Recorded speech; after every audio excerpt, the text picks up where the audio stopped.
get the job done. Y'all know what to say. On three. 1, 2, 3. And the home of the Jets.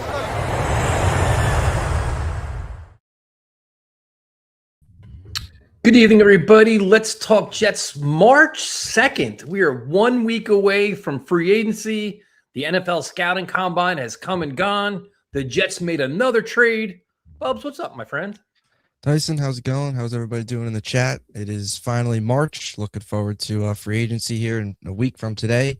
So lots to dive into coming out of the combine, lots of rumors, lots of updates. So off season starting to really get into gear here as we've hit the month of March. Oh, there is a lot to talk about. I'm excited about it. Now it's like we went through a little kind of a dry period where you kind of generate some stories, and we probably overkilled some topics. But now it's like you could talk about legit, on the field stuff with the scouting combine. Rumor mill is big.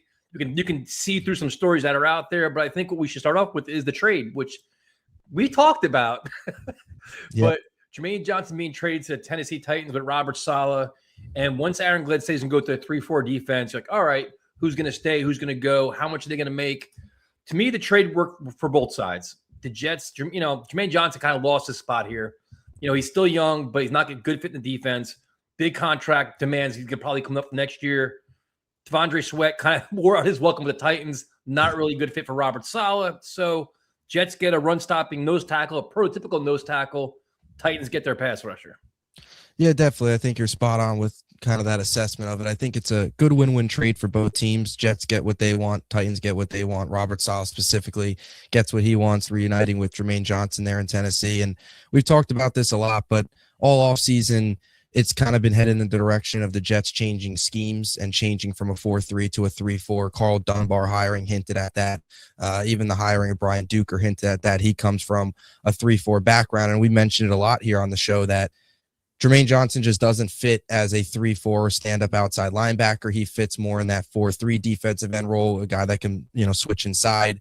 And we've talked a lot about Arvell Reese and David Bailey being options at number 2 who fit as a 3-4 edge rusher. So from that perspective for the Jets, he was playing under the 5th-year option. He's probably not going to be here long-term. You weren't going to bring him back after this season. Get value for him now. Get as much as you can for him now. And from the Titans' perspective, T'Vondre Sweat fits in the Jets defense, but doesn't fit with Tennessee because Saleh obviously runs a 4-3 and T'Vondre Sweat's more your prototypical 3-4 run stuffing nose tackle. And look, is T'Vondre Sweat a flashy player? Is he somebody that's going to rack up 10 sacks? No, but he's going to clog up running lanes. He's a beef that this Jets team needs in the interior of that defensive line, right? Jawan Briggs, you throw T'Vondre Sweat in there. We'll see what happens with Phillips. If you bring Phillips back, that's 3 solid interior defensive linemen for this team. They need to be better against the run. He's been very good against the run in his 2 years there. And we've seen Darren Muji do this a lot where they trade for young, cheap players with years of control. And that's what T'Vondre Sweat is. And that's the opposite of what Jermaine Johnson was because this was the last year of his contract playing under the 5th-year option. And say what you want about Muji and Glenn and this regime, that is one thing that I will give them credit for. I do like the way that they've been able to go out and trade for some of these younger, cheaper pieces. Jarvis Brownlee, you want to throw even John Mechie out there, throw Jawan Briggs, even Harrison Phillips, not necessarily the younger player, but we've even seen them throw late round picks for these guys where a 6th or a 7th round pick, the value you're getting in Jawan Briggs, Harrison Phillips, T'Vondre Sweat, not exactly that example, but the point being is you're probably going to get more out of Briggs, Phillips, Brownlee than you would out of that 6th or 7th round pick that you would have ended up sticking and drafting with on day 3. So no, point is Muji showing the willingness to make these trades. It's a good move for both sides. Titans get what they want. Jets get what they want. And now you feel like you fixed the edge rusher spot, add somebody opposite of Will McDonald in the draft, which you have to now without Jermaine Johnson. Yeah, I think the big thing too is, they weren't gonna re-sign Jermaine Johnson. They saved a ton of cap space too. They saved $10 million of cap space. It's a huge number of cap space. They got a guy that's got 2 more years on his deal. I think Kadu just said it too. It's like you made a trade for a guy that's young, cheap, and here for 2 more years, this year and next year. That's good. Run stopper. The Jets' run defense has been horrendous. And again, these are all pieces to the puzzle. Like the way I look at this Jets free agency is you're not going to get all the top tier guys. You've got to crush the mid-level guys, all the hard-nosed, the lunch pail guys, the blue-collar guys. You got to get a lot of them. upgrade the talent base on your team, upgrade the leadership on your team, the integrity, the nastiness, and everything else.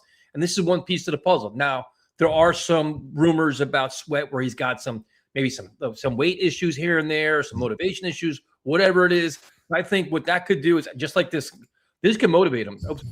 This can motivate him where people come out and say, oh man, you can't do this, you can't do that. You give him the Aaron Glenn, you give him the Carl Dunbar, say, listen, this is what we want from you. You do this, you make a lot of money in this league. So maybe a change of scenery works for him. You never know, but it's worth a shot, man. Like, you've got to keep figuring out ways to upgrade your roster. And this reminds me so many times when you change your coaching staff, a lot of times you got to change your personnel. This is the kind of shit that should have happened last year, but last year they blew it.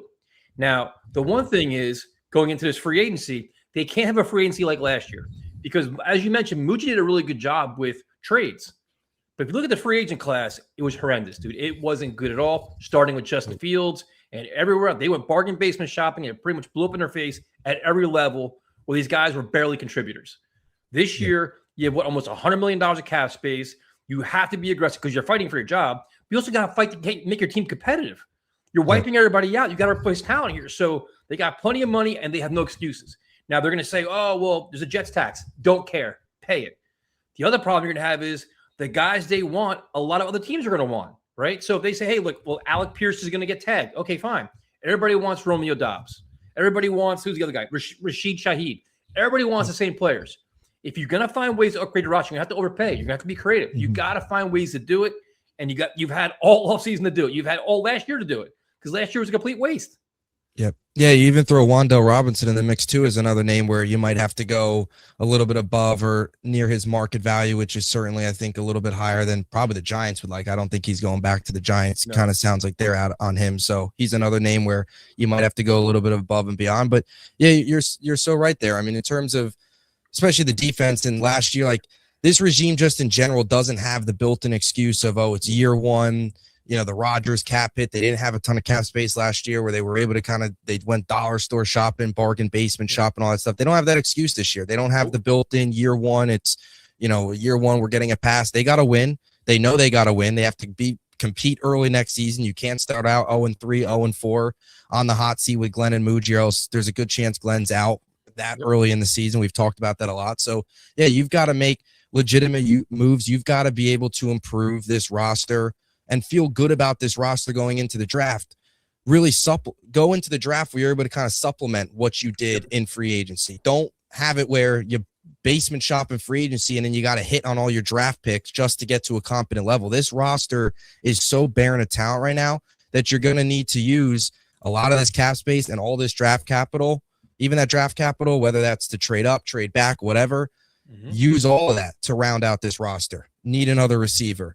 Offensive line depth. You look at the defense, all three levels of the defense need help, from defensive line to defensive end now, right? Whether it's draft, whether it's free agency, linebacker, safety, corner, there's holes all over this roster. You've got to be able to supplement and build it out through free agency and the draft. So both ways. Yeah, I mean, you made a really good point. Like last year, the Jets got a pass. Well, it's they're learning on the job, first-time staff, trying to find their way. They've got to understand what contracts they have, what players they have. They've had a full year to figure it out. Now they've had an entire offseason to figure it out, especially when the season was so poor last year. Like, listen, we know where all our holes are on our roster. They're glaring now. You keep weeding out players, removing contracts, removing attitudes, removing all these things. Now it's your chance to put your blueprint, all your fingerprints all over this team, and it starts a free agency with no excuses. Now, the big question is, who's going to be the quarterback? Now, a couple different things are out there right now. The first thing is, the one thing we got to keep in mind with the Jets, this new regime is very savvy with the media. So when you hear a report from Brian Costello saying the Jets are not interested in Kirk Cousins, me personally, that says Kirk Cousins is not interested in the Jets and they try to save their embarrassment. Similar to when the Jets were going through this coaching search and they didn't interview Ben Johnson. They didn't interview, you name the guys, all the top coordinators. Yeah. It was just like, oh, Cliff Kingsbury. Yeah. Oh, they weren't interested. No. They're interested, but they found behind the scenes that it's not going to happen. Let's save face here and say, no, we're not interested in Kirk Cousins. The other thing is, to me, this whole Kyler Murray thing, I'm telling you, I do not believe an ounce of it. There is not one facet of Kyler Murray's game that matches what Aaron Glenn's looking for or what Frank Reich is looking for. Prototypical pocket passer, smart with the football, leader, all these different things. He's not that guy. He's not a culture guy. The Jets are trying. They're going above and beyond to try to change their culture and bring in all this leadership and high character, high work ethic guys. Kyler Murray isn't that. So for my list right now, Kirk Cousins is off, Kyler Murray's off. So the more we got to keep thinking about it, you got to think of Jacoby Brissett, Andy Dalton. The Jets are going to sign 2 veteran quarterbacks. They're going to draft somebody to have Brady Cook. That's no breaking news. Like you say, oh, Jets are going to get 2 quarterbacks. No shit. Yeah. Justin Fields is going to be gone. Right now they have no quarterbacks on their roster. Fields is gone. Tyrod's a free agent. There's nobody here. They have to sign 2. But we got to think, we got to be more realistic here and say, you know what? It's not going to be Malik Willis at $25 or $30 million a year. That's not happening. So it's going to be these Brissett, Dalton, and that's fine, dude. Because if you have a really good defense, playing good defense, good special teams, at least you can be competitive. And that's all we can do at this point. Yeah, I don't buy the Kyler Murray stuff at all. And I understand with the release and the possibility he'd come cheap at just $1.3 million. But I even go back to that Glenn clip from a couple years ago on that podcast. I've seen that clip surface over and over and over again from early in the offseason. It surfaced. Now this week it surfaced again with the rumors starting to heat up about, him, the way they played against him, the off the field stuff with Kyler Murray. Kyler Murray, we all know what he is off the field in terms of he's not a leader. He's not somebody that's going to galvanize a room. Nope. He's not somebody that in that huddle guys are going to rally around and buy into. We know that the work ethic, all that stuff, there's all concerns there from his time in Arizona, all real issues. You're spot on. Everything that Glenn wants in a quarterback, Kyler does the opposite. He doesn't want a celebrity quarterback. That's kind of what, him and even Parcells going back as that's what he doesn't want. Kyler is kind of fits that billing of that. In terms of Frank Reich, same thing. Kyler does not fit that billing of a pocket passer, stand up, big arm, make the plays. He's a smaller quarterback. We all know that. That's more mobile. That is not what Frank Reich's worked with throughout his career. That's not what Frank Reich's system necessarily fits. I think the Kirk Cousins thing, I think it's Kirk just not wanting to be here too. I don't buy into the Jets are out on Kirk. No, Kirk's out on the Jets. I think that's really what it comes down to. Again, are any of us surprised about the Kirk Cousins not wanting to come to the Jets? None. It's here we are again with that. But Andy Dalton's very interesting.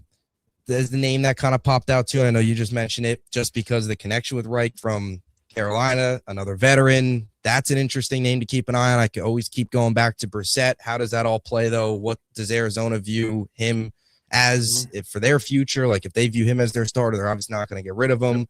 So a lot of what Arizona does there, too, post Kyler Murray release will dictate a lot on what happens with Brissett and if that's realistic for the Jets. Don't buy into Malik Willis. To me, Malik Willis is a lot like Fields last year. Not saying Malik Willis is going to be Justin Fields, but I'm saying from the Jets standpoint, I don't think they're going to make that move for a young quarterback with upside, banking on the hope of we get it right, and he can be a long-term option. That's what Fields was last year. It obviously blew up in their face. And I don't see them paying that money for him either. You can literally get the price of 2 quarterbacks for Malik Willis. Yeah. You can get Brissett and Dalton for the price of Malik Willis. And the Jets right now, right? And after their failed experience last year with Justin Fields, it's just you just can't do it, dude. You can't do this. Take another flyer on a guy that has potential and you coach him up and do great things. Don't see it happen, dude. They need a more consistent, and that's why everybody's talking about the whole Tanner McKee trade, all this. I'm like, you can go get Tanner McKee. You got to get Brissett too, though, or you got to get Dalton too. Like, you need guys that have been there, done that in the NFL, that can run a goddamn offense, can maximize the potential of Mason Taylor, can maximize Garrett Wilson, can get in and out of the huddle, timeout. Like, you need a leader, a legit proven leader. No more of this, let's try this, let's try. They can't do it, dude, because they have to establish something. So next year in 2027, we actually know what the offense is. We know what these players are. Like, hey, what is our offensive line? What is Breece Hall? What is it? Like, there's so many different things we got to figure out that this is the year to do it with a competent quarterback. Yeah, you can't have a young project under center week 1. Absolutely not. Fine. Young project and a rookie behind a Brissett, behind a Dalton, fine. But McKee can't be your week 1 solution. I've even heard this name, and I know it's crazy and unrealistic. The Anthony Richardson stuff's not happening either. I've seen that pop up. That's just fantasy land at this point with Richardson. I don't want anything to do with him either. You talk about a guy that's had some issues. All of a sudden, he's going to come to the Jets, and his on-field play is just going to take off. Like for a regime too, we have to factor this in too. This coaching staff, this regime, they need to win. They can't have and put all their eggs in the Tanner McKee basket or a rookie going out there week 1 when they have to win football games. They have to win games. And the best chance to do that is, as sad as it sounds, it's going off of the floor of a Dalton, a Mariota, a Brissett, where they're at least going to run the offense, at least run a Frank Reich offense, know how to run a Frank Reich offense at a competent NFL level. And then eventually, whether it's a Ty Simpson, whatever rookie you have, eventually later in the season, after sitting, kind of what the Giants did with Dart now, they put Dart a little bit early because Dable is trying to save his job. And there could be that situation with Glenn, just the way the timelines shake up. If things start slow, he throws the rookie out there to try and save his job. But the point being is, yeah, you've got to go after just two veterans like the Giants did and have a competent NFL level quarterback, which you even want to throw Geno in the mix as well as another name that we've discussed on the show. A lot of what happened in Vegas last year, as much as people pin it on Geno, there were obviously a lot of issues. I mean, Chip Kelly got fired halfway through the season. Pete Carroll was a disaster. So that's another name. I don't know if it's very realistic, but it's another name to throw in the mix too as a competent NFL starter. Yeah, and that's the whole thing. It's players like that. And the other thing is, like, all you see everywhere is trade for Davis Mills, trade for Mac Jones. Listen, I'll say this. There is not one quarterback right now that's out there that I'm willing to trade a second-round pick for. Jets don't have a third-rounder. A second-round pick, I'm not taking any. I'm not trading for any of them, dude. I'm just not going to do that. Mac Jones, who is Brissett, no way. Davis Mills, nope. Tanner McKee, nope. Not doing it, dude. Just you have all these quality assets. You have to use them to upgrade your team. And that's just, to me, it's all a reach. I just don't, it's just not good value for me. Now, if you want to say that the second round pick, you want to flirt with Ty Simpson, he's not going to be available. Ty Simpson's going to be gone in the first round. So I'm not even worried about that. To me, my rookie quarterback's coming in the fourth round. I'm not trading my second round pick. My draft's going to be probably, your first two picks are probably going to be what? Pass rusher and wide receiver, right? Yeah. You're going to look at safety, linebacker. But these first four picks for me are going to be contributors this year, starters, non-quarterback positions. Yeah, I think so too. I think you've got to round out the rest of this roster. This is not a rich quarterback class minus Mendoza. Next year is the quarterback class that you're going to be ultimately drafting, hopefully your franchise guy, and probably in a position to. With the 3 first-round picks, they'll have a lot of flexibility to move up and down the board. But, yeah, this has got to be a draft where you're looking at the Nussmeyers, you're looking at a Drew Aller, somebody like that in the later rounds, as opposed to Simpson at 16. No chance you're taking Simpson at 2, but you're taking a Reese, a Bailey at 2, 16. You're taking maybe a Mekhi Lemon, a Jordan Tyson, a Tate, somebody like that to get wide receiver help. 33 is prime safety linebacker range. You upgrade there and so on and so forth, where you continue to round out the roster that way. But you just got to build out the rest of the roster in this draft. And I agree. I think Simpson's taken in the first round. I could see a world too where kind of what happened with Dart last year. I don't know if he'll actually even fall this late into the first, but a team trades back into the first to get Simpson where he's not even there on day number 2. Whatever it is, I think he's going day 1. And now you have, we're less than 24 hours away for the Jets figuring out what they want to do at Breece Hall, where, you know, according to Connor Hughes, the Jets are actively negotiating, hoping to get in that $12 million a year range. They're saying, like, well, the transition tag is $11 million. You give him $12 million for 3 years, like something like that. But then to me, if I'm Breece Hall, dude, I don't take a deal from the Jets. I want to test free agency. So if that means they franchise tag him, he's getting $14 million a year, probably more than he can get anywhere else. But if you transition tag him, he's going to get the best of both worlds. He gets a chance to go test the market. And if he truly wants to stay a Jet, they can match the offer. I genuinely don't think they're going to franchise tag him. I've been saying this for weeks. It just doesn't seem like it, especially if there's a notion that he may not want to stay here. Now, he's been silent. He hasn't said a word, but his actions speak a lot louder than his words. And his actions over the last year and a half has shown that, you know what, he's kind of being fed up being a Jet. He's kind of tired of this market. Doesn't seem he's like, you know, it's like if you get paid, you know, $30 million guaranteed, I guess he'll be happy here. But I get this feeling, dude, transition tag, and he's going to probably be out the door. Yeah, I think they placed a transition tag on him. And that's also kind of where the Jets, from a contract value wise on Breece, feels like it's in that area of that 11 to like 14 range. Transition tag, I think, would be around like 11 and a half this year.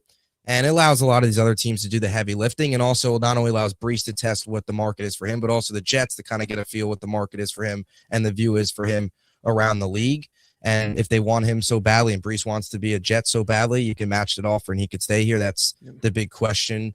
And we'll find that out if they do place the transition tag on him. I still think at most you're offering Breece. And in my scenario, I think at most you're offering him 11 to 12 to probably at most 13. 11 to 12 is where I'm at with Breece. 14, 15 beyond, he can go somewhere else. Fine. But I'm more than on board with taking him back for 33 over 3 years at 11, 34 million over 3 years, something like that. You want to throw 20 million guarantee, whatever, however the structure of the contract works out. But base AAV 11 to 12 is where I'm at for Breece. Yep. I guess I'd be willing to go to 13, and that's why I think the transition tag makes sense, because it's 11 and a half. So it's kind of in that range of where it seems like the Jets have him value wise, according to all these reports and Connor Hughes, like you mentioned earlier today. Yep. And I think it's the transition tag makes the Jets look good too. Listen, we tried to negotiate him. We tried to bring him back. We were letting him test free agency with a chance to match the offer. And all we got to say is, listen, that offer was too sweet for us. That offer was too much for us. We go in a different direction. Again, if that does happen, you look really foolish, because the downside, you don't get anything for him. You don't get anything in return, and you could have traded the trade deadline last year, which we all kind of asked for. So really interesting to see how I for some reason, I don't see a deal getting done before tomorrow. I've been wrong a million times before. And my thing is, I just think Breece wants to see what else is out there. And he's telling the Jets that. I think the Jets can't, even with $100 million of cap space, you can't really justify 1 year, $14 million for him. You can't. Like, you know what? Yeah. It just does, especially when they probably know what he really wants. If you're negotiating, you know what contract he really wants. He'd be like, you know what? I want 4 years, $14 million. And then I'm out. You know what I mean? So to me, transition tag would probably be the most likely path here.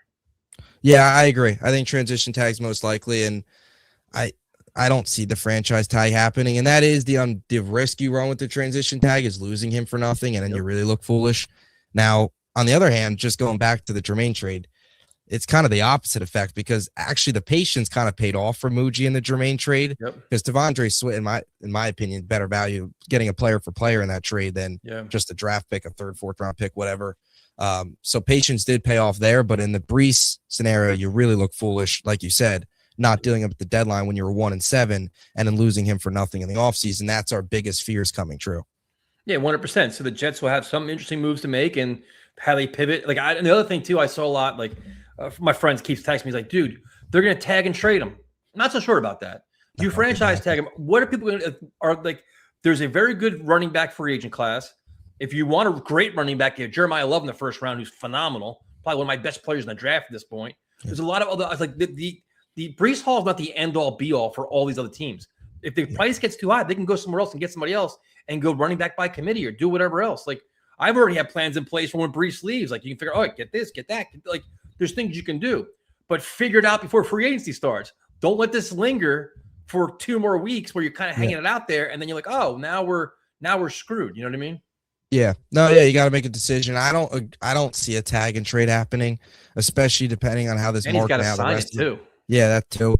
Depending on how the rest of the league. I mean, you even saw the David Montgomery trade too with the Texans. So teams are going to find creative ways to acquire running backs, whether it be via a pretty strong free agent class. Kenneth Walker headline in that class. Obviously, we've already seen the Javonte Williams contract, which was only for $8 million per year. So that certainly, I think, hurts Breece from that standpoint, because in a lot of ways, Javonte Williams was better than Breece last season.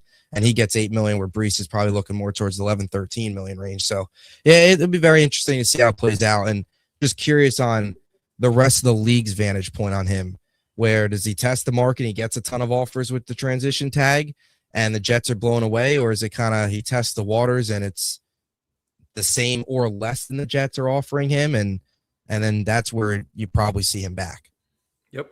No, it's going to be fascinating. And then going back to the whole Jermaine Johnson trade, it leaves a huge void at pass rusher, which the Jets, you can make an argument, even with Jermaine Johnson on the roster, they needed more pass rushers because they just lack a lot of depth, and you're one injury away from having Will McDonald by himself. And now you remove him, and now you're looking at the number 2 pick in the draft, saying, okay, slam dunk, Arvell Reese, Bailey, here we go.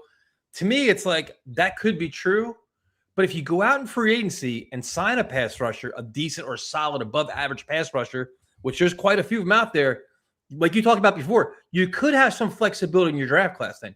It's not required. Like, we have to go get pass rusher. Hey, maybe Sonny Styles then. If you say you go sign whoever, you bet Sonny Styles, great player. Caleb Downs, great player. If you have a solid free agent class, which gives you more flexibility in the draft, that's the way to do business. So I'm curious to see if they do that. Like, what's the guy? There's a couple guys, Muhammad from the Lions. He's out there. Muhammad. You know what I mean? Yeah. He's Muhammad from the Lions has the connection with Glenn, which is interesting. Him, Anzalone, and Amik Robertson, all three guys that I could see the Jets adding. All three connections with Glenn. All three would improve defensively in terms of all three levels, really. Robertson, obviously, corner. We talked a lot about Anzalone. Another name, too, I had written down was Odafe Owe, I believe, from the Chargers. The Athletic, I was looking at their free agency rankings a couple weeks ago. They had him on their 100 top 150 free agents. He was like number 12, I think. So he was another name to keep an eye on from an edge rusher perspective. So there's some names out there. He's a pure pass rusher. Yeah. He's not good against the run, I don't think. And that's kind of the question too between Bailey and Reese, because Bailey's more of just kind of a pure pass rusher as well. Reese a little bit more balanced. Yeah. So it's like, do you get, I guess you have to weigh the free agent market and then the draft Bailey and Reese. But yeah, I could see a world where you add a Muhammad whoever at defensive end, and then you go Sonny Styles at 2, and you fix linebacker that way, and that opens the door too where, and two, same thing with the receiver. Like if you go Pierce or Wanda Robinson, then the 16 open up the door where maybe you take another defensive player 16. Do you then wait on a receiver? I think, to be honest with you, I think that the Jets are going to have their chance to load up on defense and free agency and make a lot of moves there.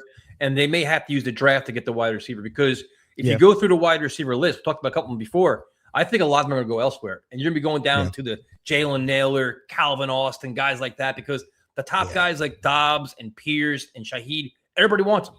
Juwan Jennings. I know Ian loves Juwan Jennings. I'm like, yeah, great. Unless you grossly overpay them. If you're going to be close to the Jets and any other team that's got a competent quarterback, they're probably going to go somewhere else. So I think the Jets may have to find their wide receiver solution in the draft. And then in defense, you have all these safeties out there, the ends, linebackers, a lot of good linebackers available. They may have to take that approach. Yeah. And even too, like you get down, like you said, receiver, even the Greg Dortches of the world is another name from Arizona, actually, who another one that would be like that cheap, low cost addition. And it's funny that you mentioned that, because I do think that is a realistic path where you take is loading up defensively in free agency, and then offense, you target that more in the draft. You go Mekhi Lemon, somebody like that at 16, Denzel Boston, whoever.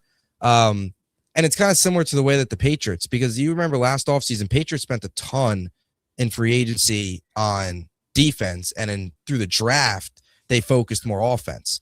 And I'm not saying that that's got to be the blueprint just because the Patriots had success and all that stuff, but I'm just using that as an example of they loaded up, spent a ton of money defensively, rebuilt that defense, turned that unit into an elite unit, and then offensively, they focused more draft capital there. So that is certainly an approach you could take, and certainly something that, especially when you look at all the Glenn connections, like the Muhammads, the Anzalones, the Amik Robertsons of the world, he talks a lot about bringing in more of his own guys. You want to see him bring more of his own guys in, especially if he's going to be calling plays that fit this scheme, that fits his vision. You didn't see a lot of that last offseason. Now it kind of opens the door for that to be the case. Yeah, and the other thing, too, we really haven't talked about is what is the criteria for your free agent class? And to me, it's like, I don't want no 34-year-old guy. Now, let me clarify this thing before I say anything. I was an enormous Demario Davis fan. Enormous. Yeah. Demario Davis was very kind. We interviewed him like 3 or 4 times on the show. We went to his charity events. He is a tremendous person, tremendous leader, tremendous player. He's not the kind of player the Jets should sign. We need to get young and get guys going into the prime of their career. Like you want guys 24, 25, 26, a young group that can grow all together and go that way. Anybody late 30s, that makes absolutely no sense to me. Not being disrespectful to Demario Davis, but that's just not what I'm looking for right now. Like, and then so now it's like if you want to spend something like what's a safety position, was it Nick Cross from the Colts, 24 years old, heading into the peak of his career, perfect. If you spend money on a guy like that, the goal is to have him good 5 years here. Like you don't want like 1 year band-aids, 2 year band-aids. You got to find building blocks now. Get a young nucleus that can grow together, new leadership, and you kind of move along as a unit and get better every year. That's how you truly develop your organization. No more band-aids. They tried that last year to blow up in their face. Band-aids that were bad last year for the most part. Yeah. So now it's like young, fast, smart leaders, love the game of football. Like you listen to John Harbaugh talk on WFAN. He's all about, I want guys that love football. They live and die with football. They want to be here. They want to train. They want to work harder. Those are the kind of guys that change your culture, and that's what the Jets need. They've got to find those young guys and then bring them in, overpay them, do whatever it is, but you need a lot of them. on both sides of the football. Yeah. Another name that I like too from a safety standpoint is Cameron Curl. Talk about some of the younger options he coming over from the Rams. Yep. He's just I think he'll be around 20. I think he'll be 27 when week 1 rolls around. But he's another name that's another one of them younger safeties that could be a long-term fit. Because you look at some of the other safeties on the market, I've seen some Kevin Byard mentions. I've even seen some Jimmy Ward stuff. Like Jimmy Ward, I think is like 34 now. You're talking your older, aging safeties there. Same thing goes for linebackers, some of the linebackers on the market. Nahshon Wright's another one from the Bears from a cornerback standpoint that the Jets could look into. I believe he was 20. I think he's 27 now. He'll be 28, I believe, early next season. I think he was September birthday. So another name that could be on their radar from a cornerback standpoint. Had a very good season last year with Chicago and did a very good job of turning the football over, which the Bears forced a lot of turnovers, forced a lot of interceptions. So that's something that the Jets obviously need to do more of. But yeah, Cameron Curl's another name. Wright's a name. There's definitely some Kobe Bryant, younger names. Seahawks. Yeah, there's definitely some of those younger names out there from that could be fits for multiple years with this team. What's up, K-Dude? K-Dude, you don't have to give us super chats, dude. I bring up all your comments, man, but we definitely appreciate it. When the season started, 2026 was projected to have 4 to 5 first-round quarterbacks. After it, there's 1 to 2. 2 is debatable. 2027 could be very similar. Does that worry you and make you a Ty Simpson at 16 or 33 potentially? This is a good question, and it's a funny you say this because I just had this argument 2 days ago with somebody, and everybody's like, "Oh, 2027 is a year of the quarterback. This is it. There's so many guys. There's so many guys. They've got to play a full season. Injuries happen. Drop off happens. So many things happen that are out of your control. Where just look at this year going into the season, what we thought the quarterbacks were going to be, and where they ended up. Guys that were like slam dunk first round picks. We're talking about day 2, day 3 at best. So the question is, with Ty Simpson, how do you handle it? I will tell you this. I'm a Ty Simpson fan. I like him. I don't like him at 2. I don't like him at 16.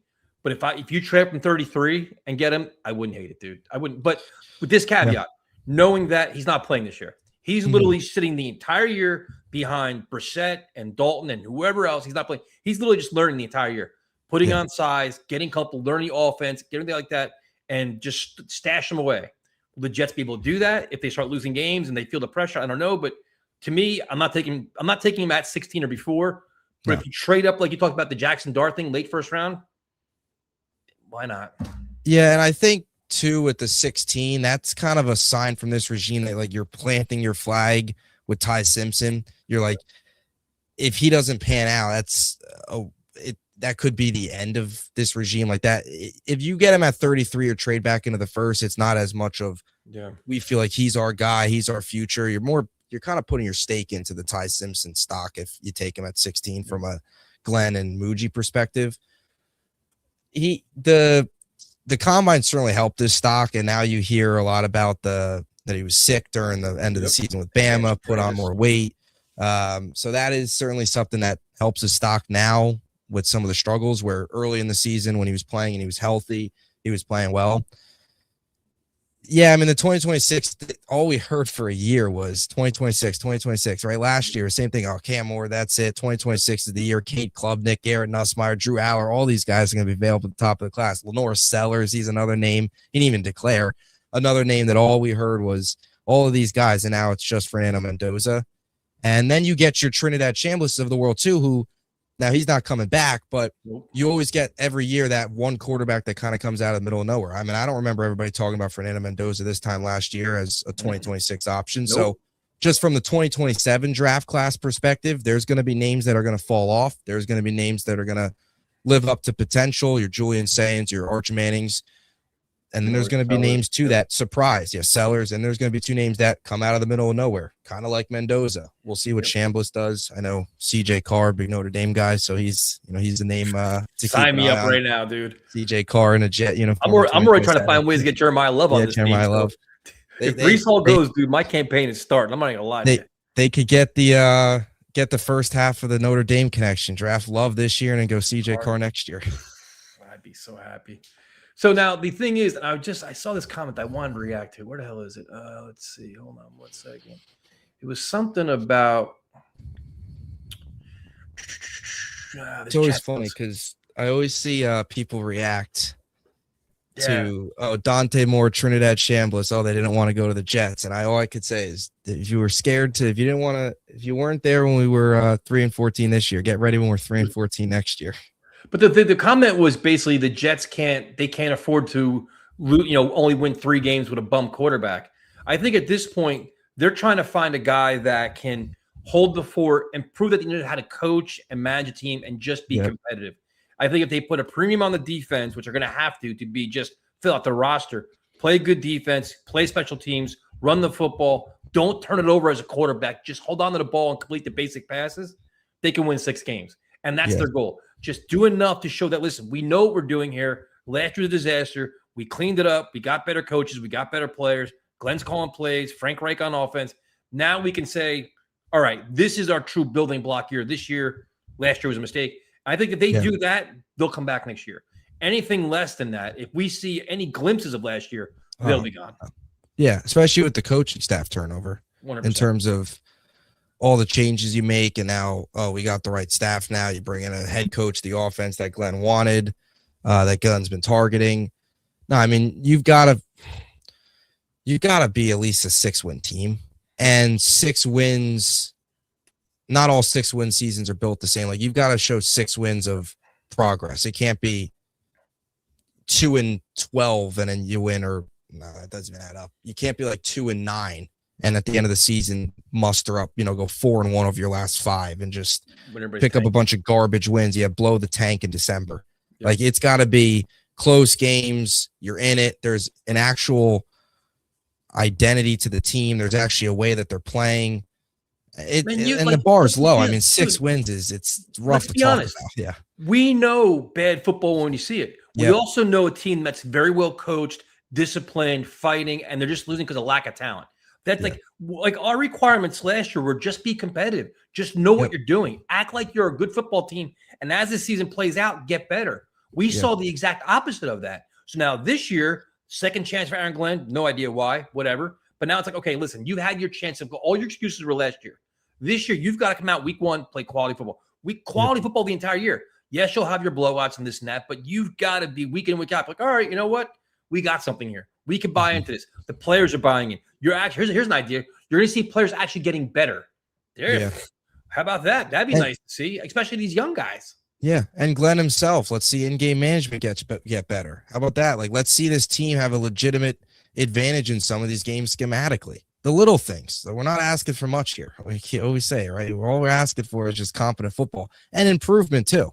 That's another thing. From this time last year, or last season, I should say, they went in the opposite direction. It was week 1 they peaked. Then the Xavier Gibson fumble happened and everything went out the window. That's another thing too. Can we handle adversity? Can we make a mistake and not let it destroy our season, not let it destroy the game? So there's a lot of things you need to see leaders emerge.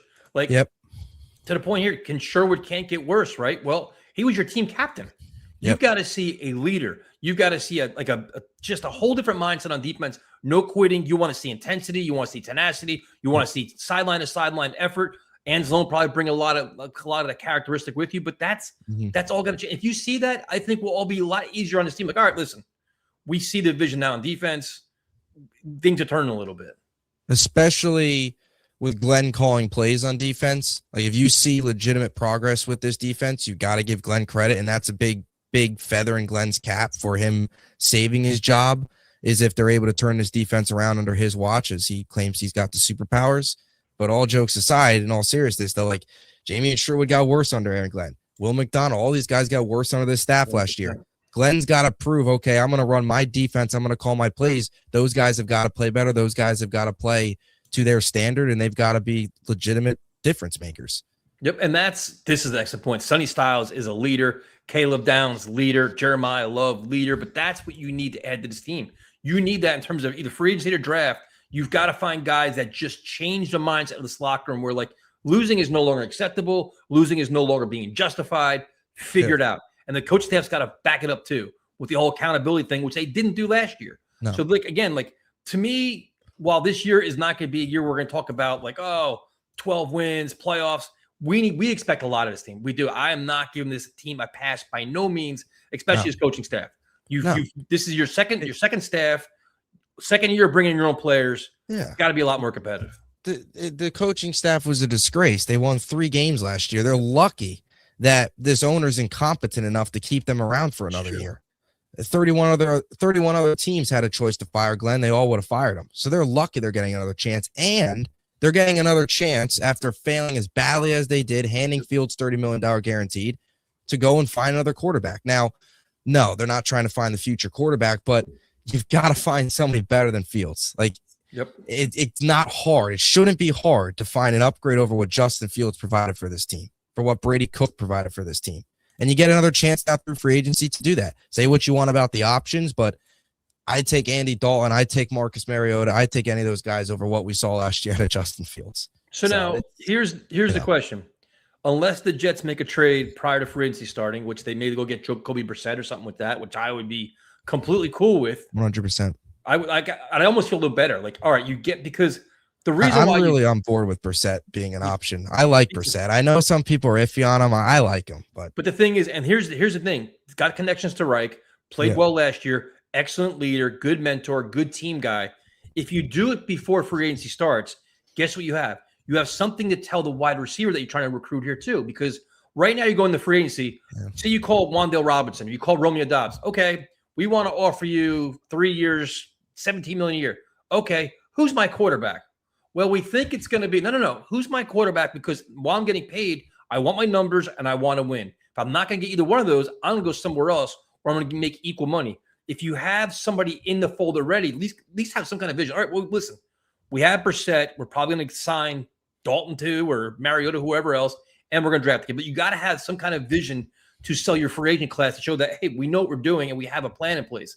So if you trade in advance, it kind of helps a little bit. But then the thing is, who's it going to be? Because I think a lot of these guys, I think Brissett could be available. I'm not sure the other guys are going to be available, like the whole Mac Jones, Davis Mills. I don't think they're going to be available. No, I agree. I don't think they're going to be available. I don't specifically Mac Jones. I think he's probably the least likely of all of them to get paid too. Yeah, to get paid and become available. I just don't see it happening. Nor do I see Mac Jones having a ton of success here. I could just see that bombing out personally. I think a lot of that has to do with Shanahan and that offense. And I'm not going to sit here and say Mac Jones under Frank Reich's going to be the same thing as working under Kyle Shanahan. So I don't think that happens. But yeah, it's a good point. It's a good question to bring up about making a trade now and then having at least one veteran option, one veteran piece. That's kind of what the Giants did. What the Giants did, they signed both Russ and Brissett. They signed Jameis Winston first, then got Russ. Yes, Jameson and added Russ. I'd trade for him, dude. I'd make the Giants an offer. Listen, dude, I know that he's Jackson Dart's best friend. We're giving Jameis Winston a chance to start. In a heartbeat. I would do that in a second. It's at least be entertaining. I'd take Jameis in a heartbeat. 100%. And if we're being honest, they should have went after Jameis last year, but whatever.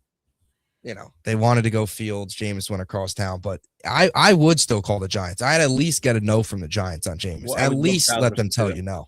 I'd take Jameis in a heartbeat. All right, so say we don't make a trade. What are you giving up for Brissett? 4th round pick. Yeah, probably around that. That's what I'll do. Day 3 pick. Yep. So now, say we don't trade for Brissett, and now we're 1 week. Because this time next week, we're already going to have a quarterback. We're going to have something done. Yeah, that's scary, isn't it? Next Monday's show is going to be completely off the rails. I already know it's going to be off the rails. I'm looking forward to it. But who is your first phone call in free agency? Like, what is the first move you make at midnight to say, this is who I want to get? I mean, I think if I had to make a prediction, I still go back to it being probably Mariota out of all the names, right? Because Kirk's Cousins isn't available or whatever. He's going to be available. He doesn't want to. Yeah, whether he doesn't want to come here or whatever. It'd probably be Mariota out of the names that we listed. I mean, because McKee's via trade, Dalton via trade, Brissett via trade, Carr, yeah, same thing. You throw Trubisky. You want to throw Trubisky on there? How likely do you think it is Tyrod's back? Because I feel like he's kind of one of the he's kind of like the silent X factor and all this. Like I could see a world where sneakily he's back and we only end up actually signing one new veteran, if you will. I could see a world where they kind of already have But that the thing is, handshake agreement a little bit with Tyrod, and he's the move, he's back, and then you go and make another move. yeah, I wouldn't mind that. I think the way the Jets handled it would be weird too, because I think they said they could have got a deal done with him, and it could have saved some dead cap space. They could have kept Tyrod in advance anyway. But let's see. I'd say Mariota though, probably. I still have an odd suspicion it's going to be Mariota. Yep. And I don't know if it's because there's not much smoke around that, and that's kind of how this regime has played it out, where they kind of work in silence, and all this other smoke screens kind of to let them. I don't know. I could see it being Mariota, but yeah, and that's the thing too. It's like that's why the other good point. Bridgewater's a good one too. I didn't even think about him. The one thing is like the Jets have pretty much blindsided us for every move they made over the last year with this new regime.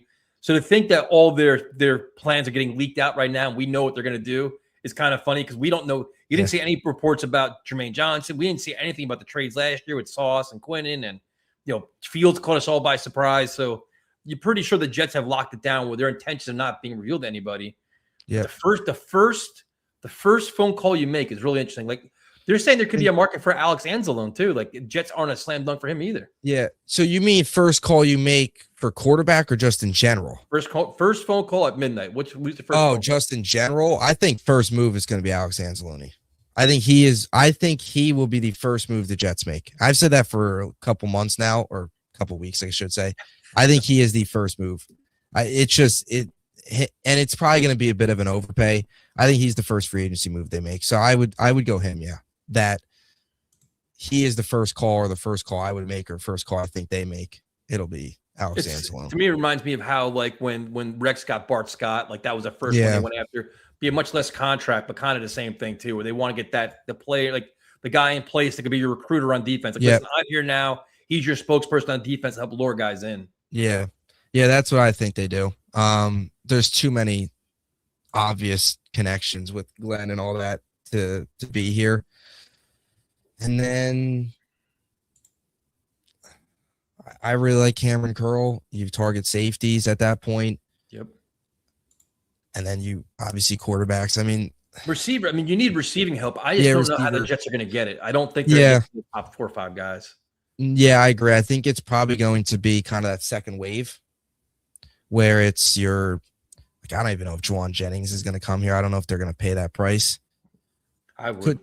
Could be Juwan. It could go after Juwan Jennings, but I don't think like Wan'Dale Robinson's coming here. I think Alec Pierce probably the tag. I don't see that happening. Well, the thing is, like Michael Pittman's an interesting name. That's an interesting name from a trade standpoint, but I don't know. I mean, he's got the connection with Reich. He's a big body receiver.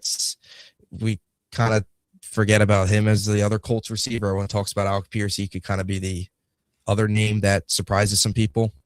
Yeah, I'm telling you, dude, based on how this is, you're getting your receiver help in the draft. I just don't see how it's going to work unless they completely surprise us with a trade or something like that. But I don't bring back Josh Reynolds.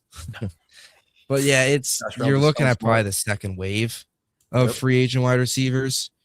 And then adding through the draft at 16 most likely. So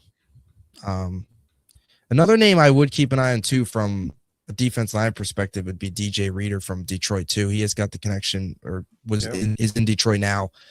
I'm just very curious what the whole Harrison Phillips thing is going to play out too, because they could, I think, save money by cut him, dude. But I don't think they will. You can't. But I think you're probably set with your interior, so you're probably more looking at the edge. Harrison Phillips is one of the guys you want to build with, man. He's your culture leader guy, like that tough nose, hard nose, refuse to lose. Like that's the kind of guy you want. You need more of him. I wouldn't move him at all. No, I agree. I'd hold on to him too. Listen, I'd take back John Franklin Myers too. Oh, I'd take JFM back in a heartbeat. No problem bringing him back. He probably doesn't want to come back. He wants to win, but I don't think they're going to pay his price. His market, I forget. I was reading something earlier today. His market value is like he's actually expected to make a little bit more than I originally thought. I think a little bit more than most think. I don't see him coming back, but JFM would be. He should have never. That's a shame that he's gone in the first place. Yeah, no, there are so many things. It's just so many different ways this can go. Starts a quarterback. You need wide receiver help. You can get another tight end. That wouldn't hurt. Then you had the whole you may need a guard, dude, because AVT, according to some, could get paid where people are saying, oh, give him a prove-it deal or incentive-laden deal. And they're saying people around the NFL value him just due to his versatility. He's going to get highly paid for a couple-year deal. Okay, if he leaves, John Simpson's a free agent. You may have to go out and find a guard, too. And I'm not sure you want to draft a guard. You're probably going to sign one. Yeah. I think if anything, you'll take an interior offensive lineman late, but you're not drafting him to be a starter. The offensive line in general is kind of an interesting spot because, and then you look at Tippmann too, who could be looking at an extension. That's another thing you have to put into play. What's next for ABT, John Simpson, all that. You look at the position, it was one of the only strengths last season, and finally you got 5 guys playing all the time. But yeah, the John Simpson question is big. I think he's probably I could see him back 2-year deal with Simpson, 2 years, 14 range over 2. And then AVT, like how much are they willing to give AVT? How much of that is incentives? I think it will be an incentive laden contract because if other teams are going to pay him more guaranteed money, big time money. He's probably gone. And I'm fine with him gone at that point because you can't risk that. We discussed this earlier. If I tag Breece as transition tag, I'm not doing anything more than that. This is a really good question. I actually would do this because I think he's phenomenal. Sadiq did tight end from Oregon is a beast, man.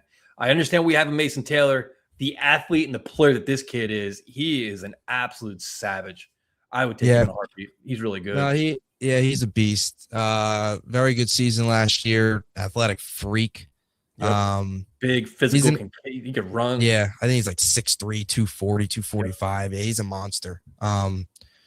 It's an intriguing option as another pass catcher. I still think they probably go receiver at 16, but anything's to play. You never know. To me, it's like you want to collect as much talent as humanly possible. So while you say, oh, we can't go Caleb Downs at 2 because of position, to me, what Sadiq brings to the table, like I can find ways to use him in this offense. Like if Frank Wright can't do that, he shouldn't be your coordinator. Now, this is an interesting one here because Ian's texted me about this before.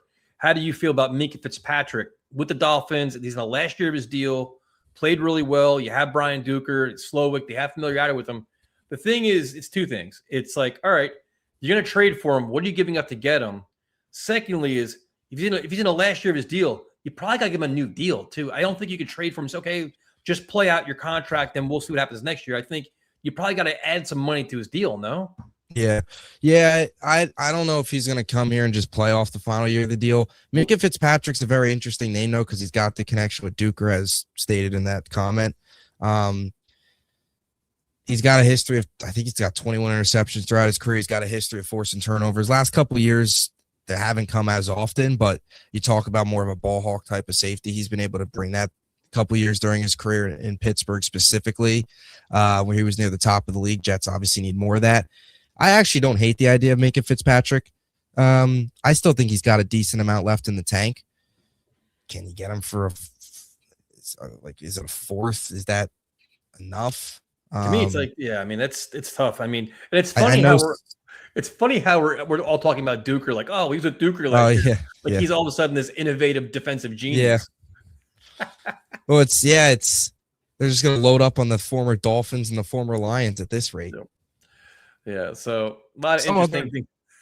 Yeah, not to cut you off, but some other names too from a defensive end perspective. Joseph Ossie from Cincinnati is another name. Kwity Paye actually from Indy is another name. Yep. This is a very solid defensive end class. Mm-hmm. So it makes you think, do you address the end free agent wise and then opens up the door for something else at number 2? Sonny Styles, my friend. Yes. Little Caleb Downs safety action at number 2. I can make a case for both of them, to be honest with you. You could if you find a way to buff up pass rusher during free agency, you can that flexibility to make this really interesting. And then you can say, hey, will somebody want to trade up then? If the Jets have flexibility, hey, we know what? The second pick is available. If somebody wants Arvell Reese, or they want whoever. It would be interesting then. And it's big X factor in all this is Will McDonald too, because you're looking at him as needing a bounce back year. And they obviously look like they're going to pick up the 5th-year option on him, but their belief in Will McDonald and their hoping Will McDonald playing well in this system and having a bounce back year also plays a role into not only what they do in free agency, but number two, let's say they make a move in free agency for one of the edge rushers that we've listed. Yep. They could still go and add a David Bailey and Arvell Reese, and then potentially that kind of Will McDonald potentially in the near future here kind of takes a little bit of a back seat. So, and the question is, would you be upset with Downs at 2? I actually wanted Downs at 2 before the trade for Jermaine Johnson.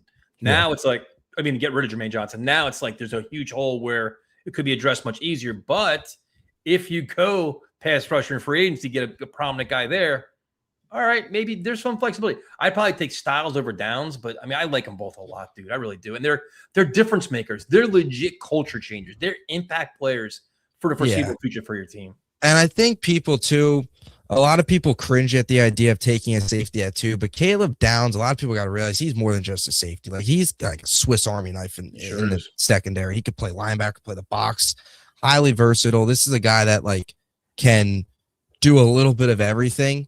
Do it well. So yeah, and do it really well. So I look at Downs as more than just a safety. I look at him as he could play linebacker, he could play safety, good in coverage, good tackler. He does just about everything really well. He's more than just, you're reaching on a safety at number 2. He's just a threat. And we talked about this during last season. Like the Jets didn't have that thumper. They didn't have that like elite player. I'm not saying Caleb Downs would be that elite player, but he could do just about anything. And you talk like he flies around. He's like a player that can just, if he lives up to potential and did what he did at Ohio State, he's the type of player that can become kind of the face of this defense, the big piece of this defense, that thumper on this defense. That comment's spot on too. Could play corner, slot outside, linebacker, free safety, all that stuff in the box, all those different things. So he could be kind of that like missing piece, big missing piece of this defense. Downs, he's a stud. He's more than just a safety. People cringe at taking a safety too. You got to peel back the cover on Downs a little bit more. He's much more than just, taking a safety at 2. He's a beast. Yeah, not the whole Sonny Styles thing, man. I'm telling you, I'm not going to let that one go for a while there. All right, so we'll do. Let's see. I knew the trade for Jared Stidham. I'm not sure I want to do that. That's kind of, I know because the Muji ties with Broncos. I'm out on that one though. Yeah, the Muji connection was interesting. I don't see that happening, and I think Denver kind of likes him over there, at least from it seems like it, but maybe not. I don't know. I don't think Stidham's happening. Me either. But they do have the Muji connection. Not that they brought in a plethora of Denver Broncos last year either. Yep. Yeah, I wouldn't mind Salah taking Sherwood off our hands. By no means. Take him next, man. Take them all. 6th round pick. I'm fine with that. Don't care. Just get him out of here. Yeah. What's up, man? How you doing? Oh, you're eating. What are you eating? Sorry, peanut butter. Oh, nice. I was a little hungry. Didn't realize you're putting me on. You usually don't put me on first. No, we're changing it up here a little bit. How you doing, man? Yeah, doing pretty good. I didn't make last week. I actually fell asleep like at 7 o'clock at night and missed this. So raring to come back. So looking at all this, one of the things, it's all these rumors and stuff is a load of bullshit. I mean, the Murray line, this quarterback, the Jets talked to Simpson at the combine. Well, they probably talked to every quarterback there. I mean, this is not exactly news. These guys are desperate to try to generate some kind of a crap. Yep. The way I'm looking at I generally am not a fan of let's build the defense, build the defense, build the defense. I had too many years of that with Bowles and the rest of them where they didn't care about the offense. But in this case, they've got to, because obviously Glenn is one of the ways he's going to keep his job is if he builds a defense and it's good, he's got a selling point. But the second part is I don't care what quarterback we get. If the defense is no good, it doesn't matter who you get. You might as well have Brady Cook out there, because you're not going to win with a crappy defense. And none of these quarterbacks out here, nobody you're going to get is going to be some guy that can put up 40 points a game. Nope. They're just, you're not getting anybody like that, right? I like somebody had a really good comment. I'm trying to remember who it was. It might have been Ian. He had a great argument. He says, bring in some of these cheap guys, right? Have a competition. See who's the starter, who's the backup. You don't owe them anything. The other guys, you can cut them. You don't care. They're off. And do it that way. Because, again, there is nobody out there that sets my heart on fire. I mean, they talk about McKee, they talk about Davis Mills. They've looked decent. Davis Mills has looked okay filling in for Stroud. Yeah, but again, they were in a backup role. And chances are the offensive guys there were tailoring the game to them. Well, it's all, yeah, but also too, they're also those teams. They're great insurance policies. C.J. Stroud was horrific last year, and Davis Mills bailed him out. You have questions going into the season about C.J. Stroud. I'm not letting go of my insurance policy because I will. That's the argument about Mac Jones. I mean, yeah, I wouldn't trade him. If San Francisco has half a brain, they won't trade him. They need a backup. Purdy is fragile. He's already proven he gets hurt a lot. You can't. So they need somebody that was good. Jones came in, he filled in decently. They're not going to trade him. Nope. Even if you offered them a big, which you'd be an idiot to do. If the Jets started offering like a bunch of really high-level round picks, they'd be crazy. Because it's twofold. You got to offer, say, compensation, which say we don't have a third-round pick. That sucks. So just say in theory, second-round pick. I hate that. Plus, you got to pay Mac Jones for more than 1 year. You got to pay him for what? 3 years, $20-something million a year. That's like I mean, he's going to want to extend. He's on his last year. He was a 2-year deal with San Francisco. So if you think Jones is going to be good, which again is a risk because you don't know. He's coming into a team that's still forming. The offense is still forming. Yep. Yeah, and you don't know. He could have just been a product of Shanahan. The same way I would not touch Malik Willis. I'm not a big fan of his anyhow for a lot of reasons. But I think that with Willis, I don't think he's a fit anyhow, but he's going to be expensive. He's going to come out. He's going to want $30 million. He's going to want $30 million a year or whatever. Probably $70 million guaranteed over 3 years. It's a lot, and you're taking the same risk you did with Fields. You're hoping that the guy's a starting quarterback. Starting. But the other thing too is that they all come with risk. Like Tanner McKee comes with a lot of risk too because you're giving up draft compensation for a guy that hasn't done shit in the NFL. The only thing is he's cheap as hell, which is great. But like the day you get Tanner McKee, I go out and get Marcus Mariota too. And like Bubs, like say, listen, true quarterback competition. We trade you for your potential. We're not handing you the job. 2 guys come in, 1 guy comes out. It's the best person, and that's it. Yeah. Like there should be no appointed starting quarterback at that point. Like because right, Bubs? Like what you can't. Yeah. That's the. No, yeah, it's got to be a competition. You can't hand McKee the starting job in that situation or any of these other younger quarterbacks that haven't shown you a ton. You can't just hand him it right away. It's got to be a legitimate competition. I'm right there with you, and I think that was one of the big issues last year with Fields was everybody in the roster was, as Glenn put it, written in pencil except Fields. He handed him everything. They handed him everything, 10, 30 or 20 million guaranteed. They gave him the starting job. When in reality, probably Tyrod wins the job and can't. But he got hurt. Yeah. Tyrod got hurt the entire preseason. Yeah. And of course the regular season too. So yeah, I mean, ideally if Tyrod, if he wasn't getting hurt, I'd love to have him around as a backup or something because he'd also be a great mentor. If we do draft a young quarterback somewhere deep, he's a pretty good mentor. On top of it, but he gets hurt too much. That's the only reason I don't want him. You can't have it. But with the quarterback stuff, like I said, there's really no good options. And people saying, oh, well, just wait for the pro days, wait for the combine. I looked at the combine. I didn't look that much in detail. I'm not a guy like Ian. I don't live and breathe this stuff. But looking at the combine, I mean, he's amazing. He really is. I don't forget it. I don't even know names and stuff. But watching it and reading about it and stuff like that, it just struck me that it didn't really change all that much. Nope. I mean, some guys, that guy from Ohio State, the linebacker from Ohio State kind of stood out because he's a beast. He's a physical freak. I mean, I don't believe him. He may be a great player and stuff. And there's going to be a lot of choices for the Jets. So if they go after defense, they're going to be in good shape. I know there's arguments about Bain has 2 small arms and this guy. Yep. You know what? They're going to pick up good players. And it's going to be one of these things. It's going to be almost an automatic because these guys are that good. There's a reason why they're up there. There's really no doubt. But the only thing with Muji is it's great to hit on your first round picks, your second round picks. You can't blow the rest of the draft like they did last year. Well, that's going to be the thing. This has been a problem. People thought, well, Douglas did. No, he didn't. The deep rounds have been a problem. And I'm not talking seventh round. Seventh round, you throw a pair of dice and you hope. It's like a UDFA. There's really not much difference. But the 4th and 5th round, you can't take projects. Even third round, the Jets have had problems in the past. I mean, the point is they've got to have players. They've got to hit there because even if it's, put it this way, in the 4th and 5th round, even if it's depth on the O-line, They need it. But the Jets really need it. You can't have an O-line. They got lucky last year. The guys played most of the games. You don't know if that's going to happen. And if they decide to hold on to AVT, which I am personally, I'd rather they not keep him. If they can get him for a year deal, fine. But I think he gets hurt too much. And knowing the way the bodies are, he's going to get hurt again. And it's not, he's a great player. I love him. He's flexible. He can play anywhere, but he's just, he's just not there. And I think that, so they're going to need depth anyhow. Even if he's not playing, they're going to need depth. Yep. So you need to do that in deeper rounds. I agree with you. It's going to be interesting to see how they play free agent. What are they looking at? What's your first phone call? Who's your first phone call to, like midnight next Monday? At this point, I don't even know, because I don't know if it would be a QB. People say it should be a QB. I don't think so.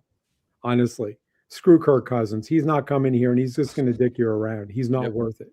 Nope. Especially where he is in his career. Honestly, I don't even know. I bet probably the first person is going to be Anzalone. Not that I would go for him, but that's who they'll probably go for. Yep. I'm not even sure. I'm looking at the field out there. They've so many needs. It's very hard to tell. If I could, if there's a free agent safety out there that's worth something, I'd go for it. He'd be one of the first guys I'm talking to, because they need depth in the secondary. They need the thing is they need legit starters. They're not getting backup and depth. They need contributors. Yeah, it can't be some guy that, he's a culture fit and we got him for a $5 million contract. No, you need somebody who's good. And I don't know what's out there with safety. I haven't really looked that closely. But if there's anybody good, give them what they want. this may be Javid's best post ever. First call is to Jesus, because I'll get off to you should get Javid on. He's much better. He's much funnier than I am tonight. The whole thing, and was waiting to see what happens. Now I'm hearing, just wait for the pro days. You're going to see. It's like, guys, you know what? The combine, there's things you see there, right? You see physical strength. You see a lot of things. You look at the pro days and I'm like, okay, the guy can throw the ball 60 yards, but does that mean he can do it in game condition? No. It's a fictional nonsense. They're throwing in t-shirts and shorts in air. It doesn't. And you know what? Yeah, a good quarterback can do that. I mean, if he doesn't have an arm, he can't throw it 60 yards. But you know what? I mean, I often wondered, it would never happen. It'd be wonderful to see something where they have like a test against these guys, where they put them up against like NFL defense and see what they do. Not do it like in training camp where you don't tackle or anything. You redshirt them, but you have them up. You have a selected that they can use to judge against. You see it in training camp. When you go to training camp, there's some days where like a young quarterback lights up. You're like, who the hell is this kid? The minute the preseason lights come on, he plays terribly. All right. Yeah, no, I know. It's not, but it's still better than, he's playing with his favorite receiver and he's running around cones. He's got the receiver doing, cut routes and stuff like that. It's just, it doesn't mean anything. It'll show you arm strength. It'll show you a certain amount of accuracy. But even then, accuracy under those conditions doesn't mean much. Nope. So it's kind of like whatever. I mean, this year, and the way, if I was approaching it, no one would ever hire me as a GM, and thank God, because it would be worse than anything we ever had. I am not going to claim I don't have the skill set. But one thing I would look at is, this is a transition year. This is really the transition year. This is not, last year was supposed to be, this one is. This is the year when we've got to see improvements. We've got to see the defense get better. It doesn't have to necessarily, it may not be top 10, but at least good enough that it keeps them in games. You need an offense good enough. It's not going to be a high-powered offense where you can run the ball, where you can still throw the ball and make it interesting. If you've got that and it looks better at the end of the year than the beginning, if young guys come along, you've done it. And hopefully So you're going to do it with Breece? What are you doing with Breece Hall? Because we have till tomorrow to tag him. Honestly, people keep hearing, I hear, well, you should do a transition tag. Well, somebody else want him. Some people say yes, some people no. If you transition tag him, his salary would be low enough. I could see a team like Kansas City going for him because they need a running back, right? So, and Breece is good enough. People are saying he's good enough. He's not what he was a couple of years ago, but you put him on a team that highlights him, the guy can catch. Mahomes would go, and there's a lot of quarterbacks, by the way, that would go apeshit to have a back they can throw to. I can name a number of teams with good quarterbacks. San Diego. If he's that good, then why don't you just franchise tag him? Because you know what? First of all, the guy, I don't think he wants to be here, and I don't blame him. And there's such a pattern, unless Frank Reich goes to him, because I'm sure Aaron Glenn talked to Hall and said, we really want you around. We really think you're going to whatever. Does Hall believe him? I don't think so, because last year you can say, I don't care. You can mention the quarterbacks. You can say it was because we had X, Y, Z and whatever out there. They didn't throw to him. Nope. He got his 1,000 yards. He did and he wants to win. You know what? Players, I don't care how much you pay them. They still want to win. Yep. So now the argument we had last week was that, I'll ask you, Bubs, do you think, I kind of agree. I think he kind of wants to change the scenery. If you tag him and say he signs the tag for 1 year, $14 million, do you think you get the best of Breece Hall this year, or is he going to be kind of that like disgruntled, unhappy guy that's still trying to find his way out?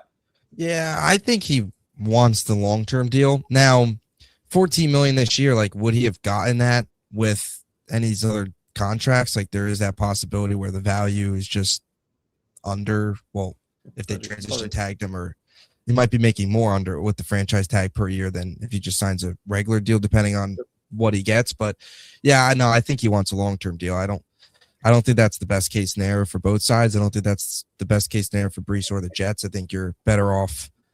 To me, he wants the money. He wants a long-term deal. I'm kind of in the boat of, if you give him the money, he's content here, but the franchise tag is not that. So you think if the Jets give him 3 years, $40 million, he's happy. The trade deadline next year, he's not talking about getting traded. He's going to be happy staying here. Like, you know what? You paid me. I'm fully bought in for 3 more years. Or he's still going to be kind of like the guy with 1 foot out the door still? I think he'll be fine. That's just the type of player I think he is. I don't think he's like all in on culture, all in on being a leader. I think he's kind of just a guy that's going to go out there, and he's a good running back that if he gets his money, he's going to shut up. That's personally what I believe. I think he'll shut up. I think he'll just get paid and, fully bought back in for at least next season. And if you go through another coaching change, and if next year's a disaster, maybe you do go through, maybe then year 2, if the next coach that they hire and they struggle, then there is a world where he taps out and he's forget about it. But that's the impression I get. If you pay him, I think he'll shut up, or not even shut up because he hasn't said much, but he'll go about his business the right way, if that makes sense. Yeah, I mean, again, my take on that, though, I agree. It could very well be Bubs. I mean, how the hell do we know? We really don't know what he's thinking. But given that the Jets, it's obvious the Jets are not going to be a winning team anytime soon. It's going to be several years. I mean, to really get to be at least 2, whatever. Yeah, I think so. You're talking 28, maybe. You'll be in the rounds. I hate to say it. It sucks. 2028 for competing. Well, no. What I mean is to really be in it where you're a contender, where you're going in. Oh, yeah. Maybe you'll get and I'd give you an argument. Can't wait for those maybe days. In 27 you'll get a wild card. Let's say we can get a wild card playoff. What I mean, when you've got a shot at like the 9 games. I'll just take 8 wins right now. Next year, or anything, I'd be taking a winning season. I mean, the hell with it. But I think that with Breece Hall, I think the Jets are going to tag him. Personally, my gut tells me they're going to tag him. Franchise tag him? Franchise. But I could be wrong. I mean, again, the transition tag, the only reason that doesn't work, right? And again, the Jets have a lot of options there. The only thing is they're not going to get any compensation for him if they don't want to match somebody else's offer.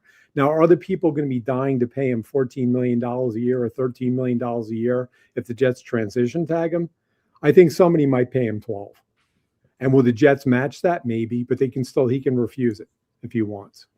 I just don't think that he wants. I don't think he wants to be here. Yeah. I don't think he really wants to be here. I don't think that he trusts him. Now, we'll see it, because if it is, he'll sign a long-term. Well, yeah, I mean, that's this. If he signs a deal tomorrow morning, then we're like, all right, he really wants to be here. I mean, that's the question. But if he is willing, why haven't they locked him up? If they want him, why haven't they locked him up? And I think their attitude is going to be they're going to tag him. Whether it's transition or a full tag, I don't know. They're going to tag him. I think he's going to still try to get out if they do a transition tag. Well, yeah, I think, to be honest with you, I think if that happens, he's gone. I think once you give them the open door to free agency and sign a contract somewhere else, they can construct a contract where it's like not a poison pill, but kind of like make it where the Jets don't want to, go that high or pay that kind of money or guaranteed money. I think he's gone. Yeah, I think the point is I think Hall is good enough. Whether put it this way, do I think he's the best running back in the league right now? No.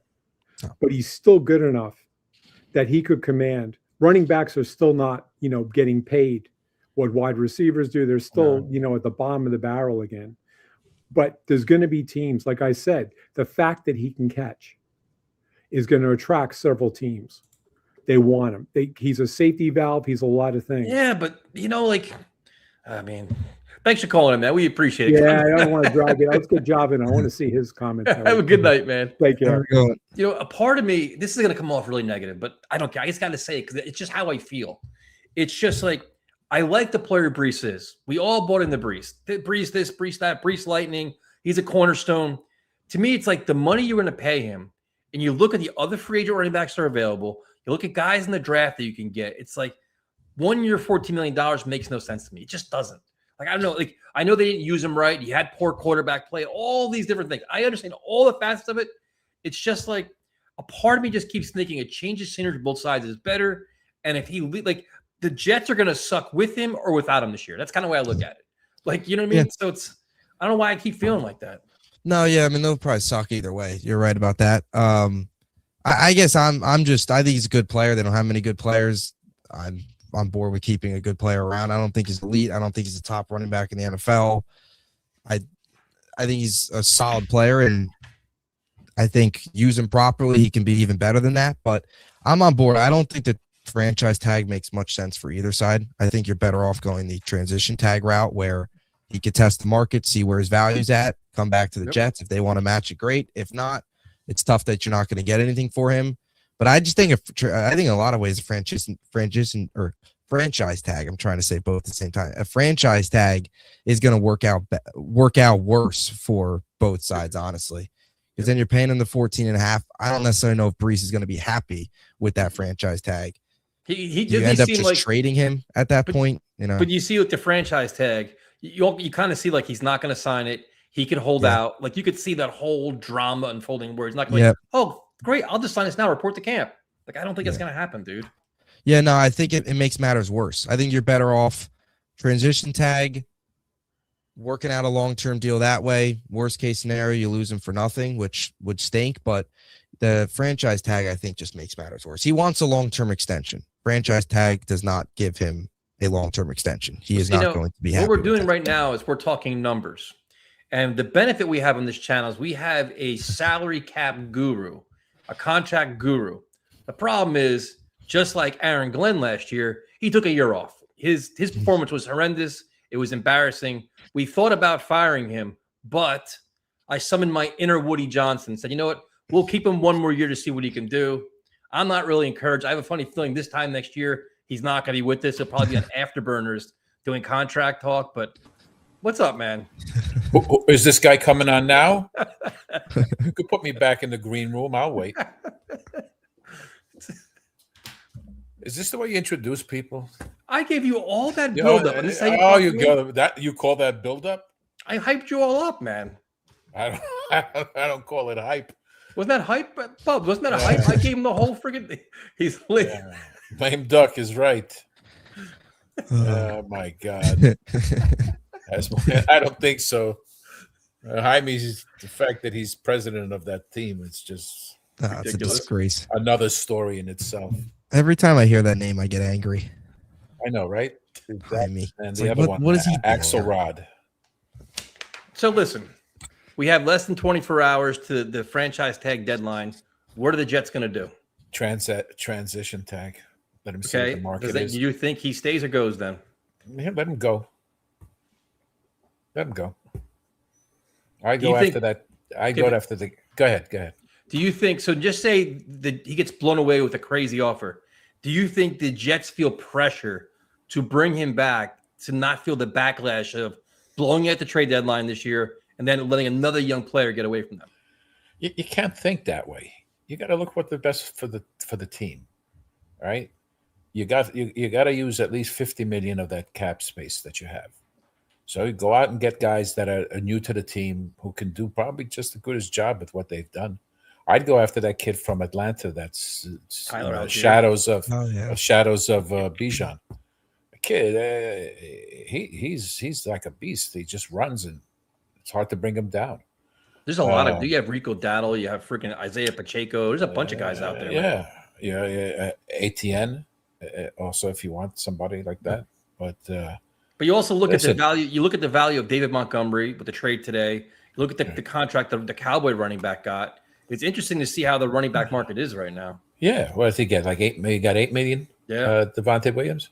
Williams. Do you? And he had what 1,200 yards. Yep. Yeah, I guarantee you. He doesn't. He goes in transition. He doesn't get more than $9 million a year. Who? Breece? Yeah. Oh, he's getting more than that, dude. Yeah, you think so? Well, the transition tag's 11. Yeah. But who's going to? See, the thing is, this is the good point. This is what I've been saying. Like, and it comes off so weird because I'm probably not communicating it correctly. But you're looking at, say, you get Tyler Algier for 3 years, $21 million, $7 million. Just say you get that. You say if you give him $8 or $9 million a year, right? And you're giving Breece what $13 million? Is Breece $4 million a year better than he is?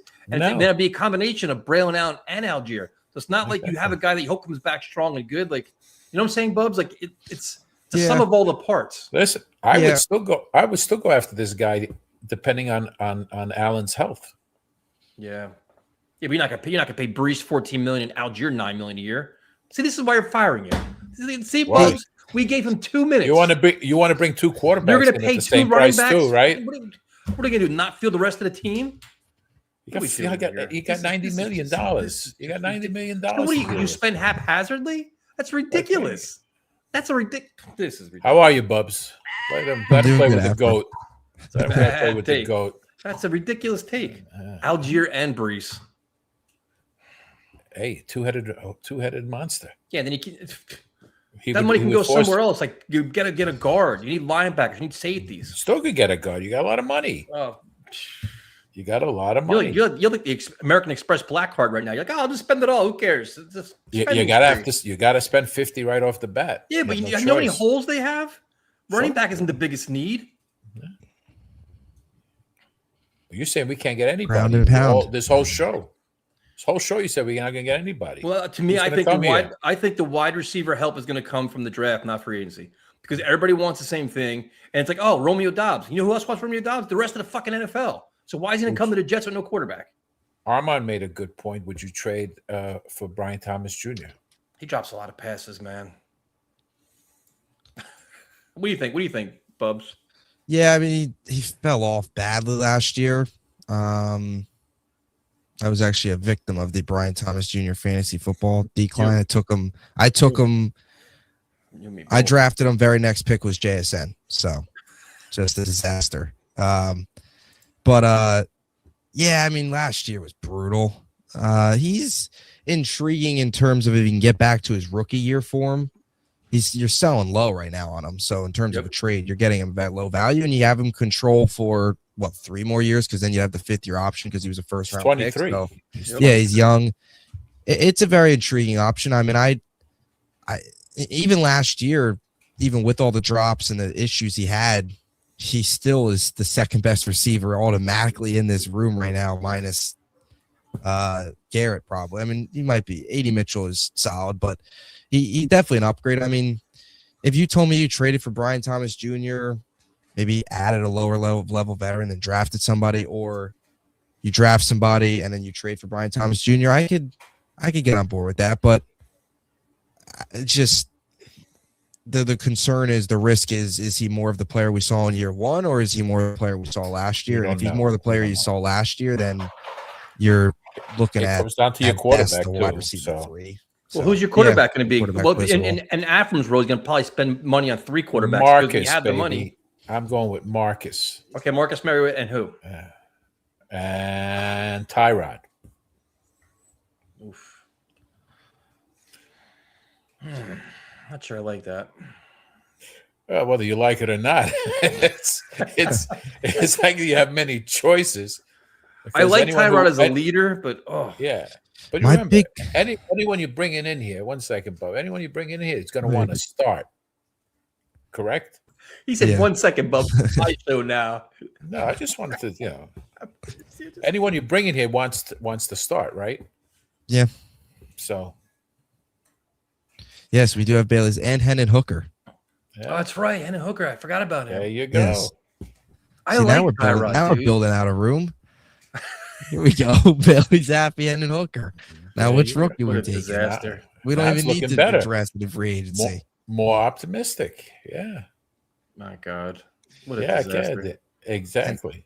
Hendon Hooker, he had the connection with Engstrand. Oh, wait. There's a lot of connections in this whole thing. We have more connections than players. Connected to a light socket. There you go.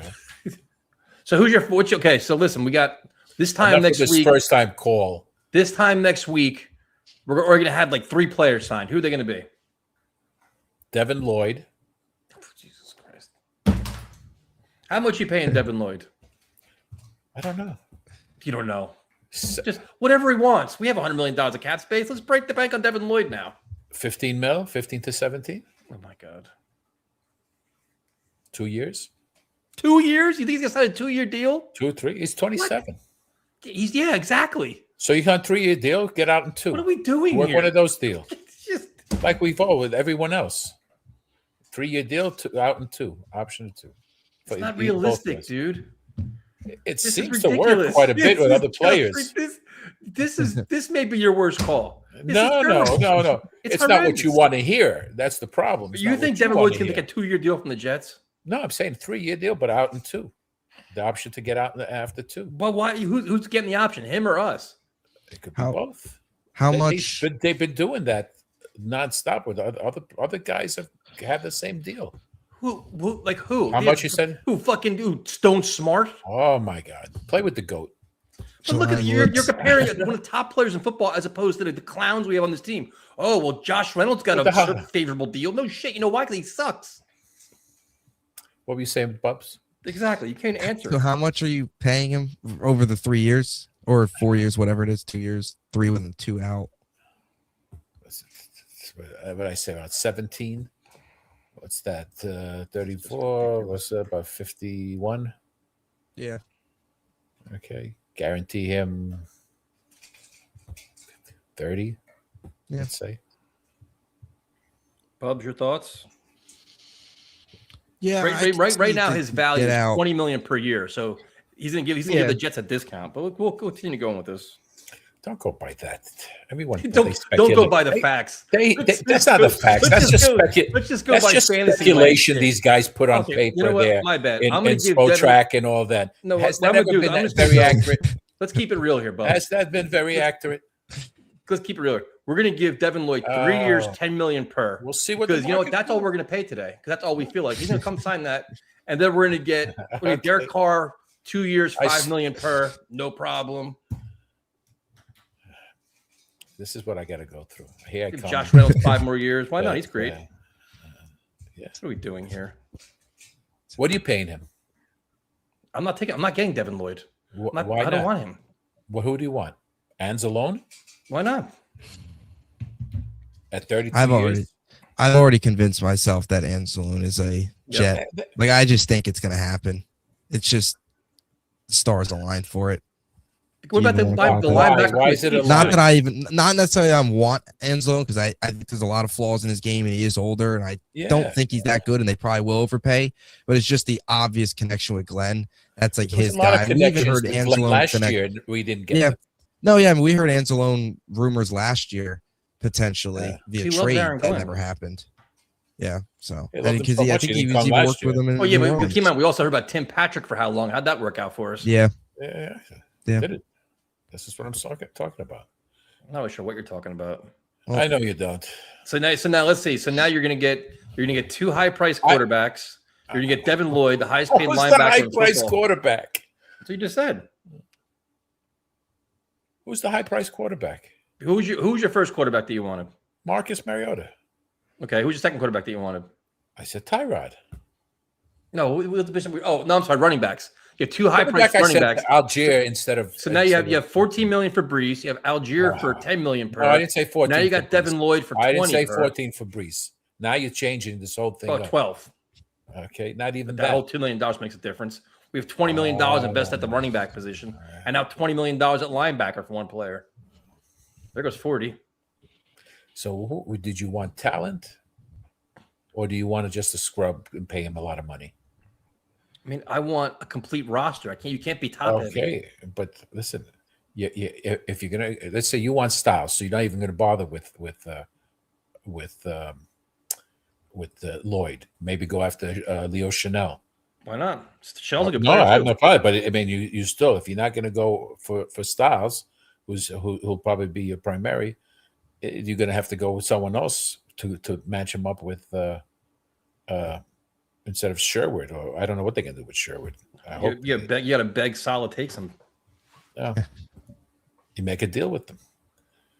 But do you think? I think they still go with Reese for some reason. Yeah, if I had to predict right now, I think Reese is still the pick at 2. Yeah, but it is only March. A lot can change. A lot can change. Yeah, everything. Well, yeah, many things can change. We just run like the wishbone. Yeah, I tell you, if Sadiq is at 16, I'm running to the podium. I love him, dude. He's such a good player. There's your wide receiver. He's a beast, man. Yeah. Okay, he's 4.39. Okay, and his size. And Look at Afram watching the combine, breaking some stats out. Yeah, no, but I'm saying the first 6 minutes had bad stats, but he finally had a good one in this one. That's your wide receiver at that point, right? Did you feed your dog? He's crying. He comes to me when he wants to go, and my son's sitting right over there. He doesn't even go to him. I have to go. He wants me to take him out. He goes to him when he comes home.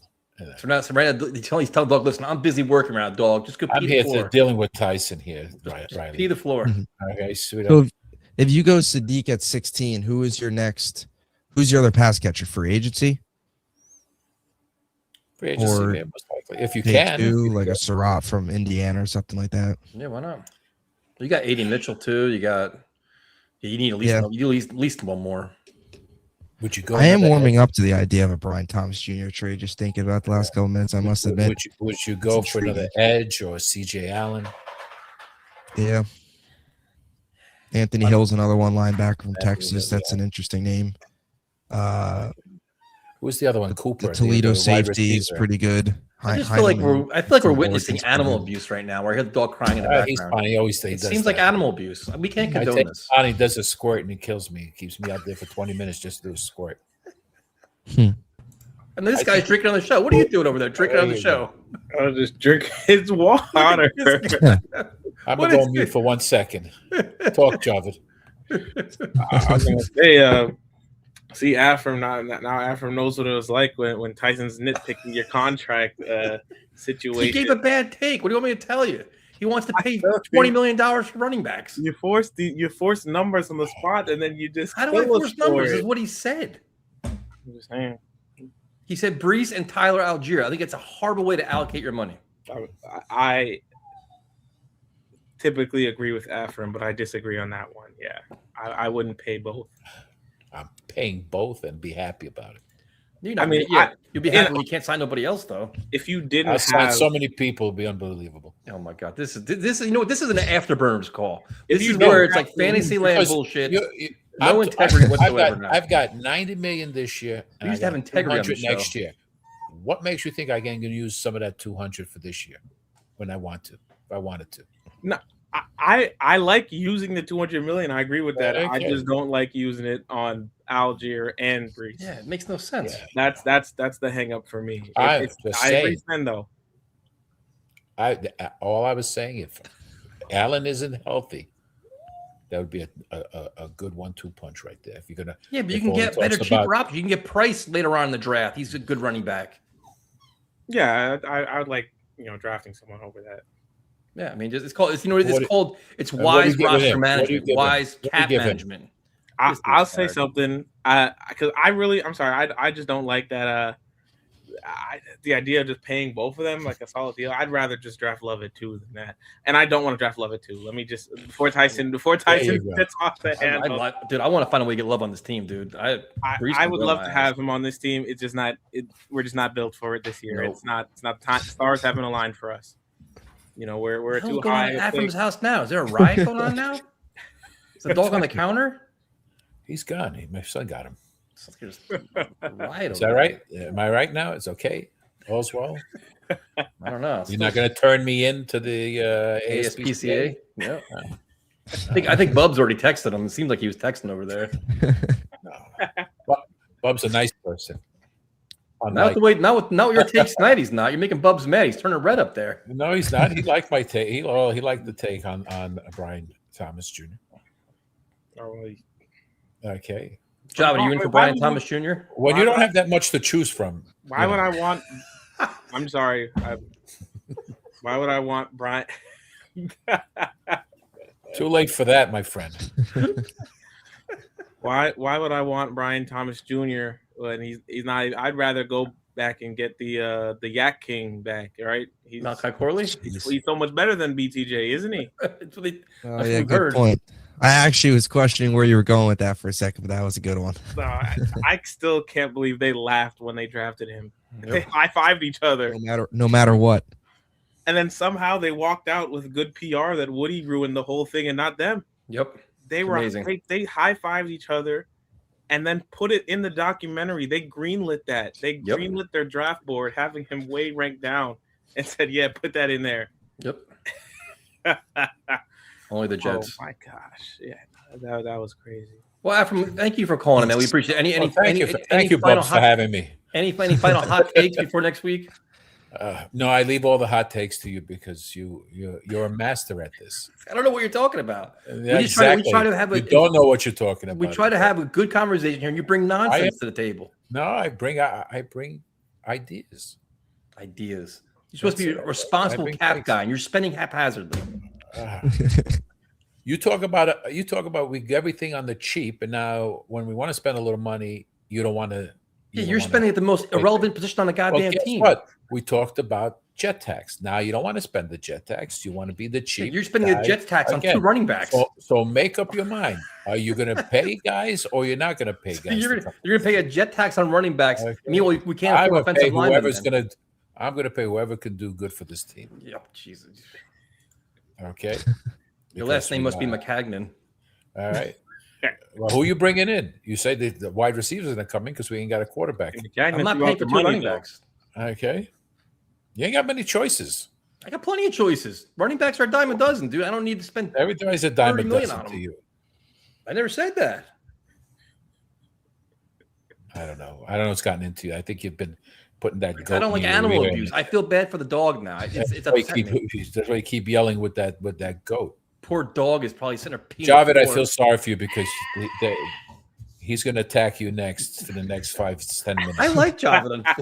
I'm lucky because I'm going off in 2 seconds, but I feel bad. He's going to his next channel. He's going to be on. He's going to guest on like 5 different channels. All you did was just rile Tyson up, and then no, you just talked me up, and Tyson's going to spike me. It's like you just got him angry. He uses me to get his frustrations out now. No, before you used to appreciate me coming on and talking, but now I used to appreciate you came on. I used to come on prepared with good contract talk and this and that. I used to say the same thing about you. You have all your little notes on there, and half of them don't make sense.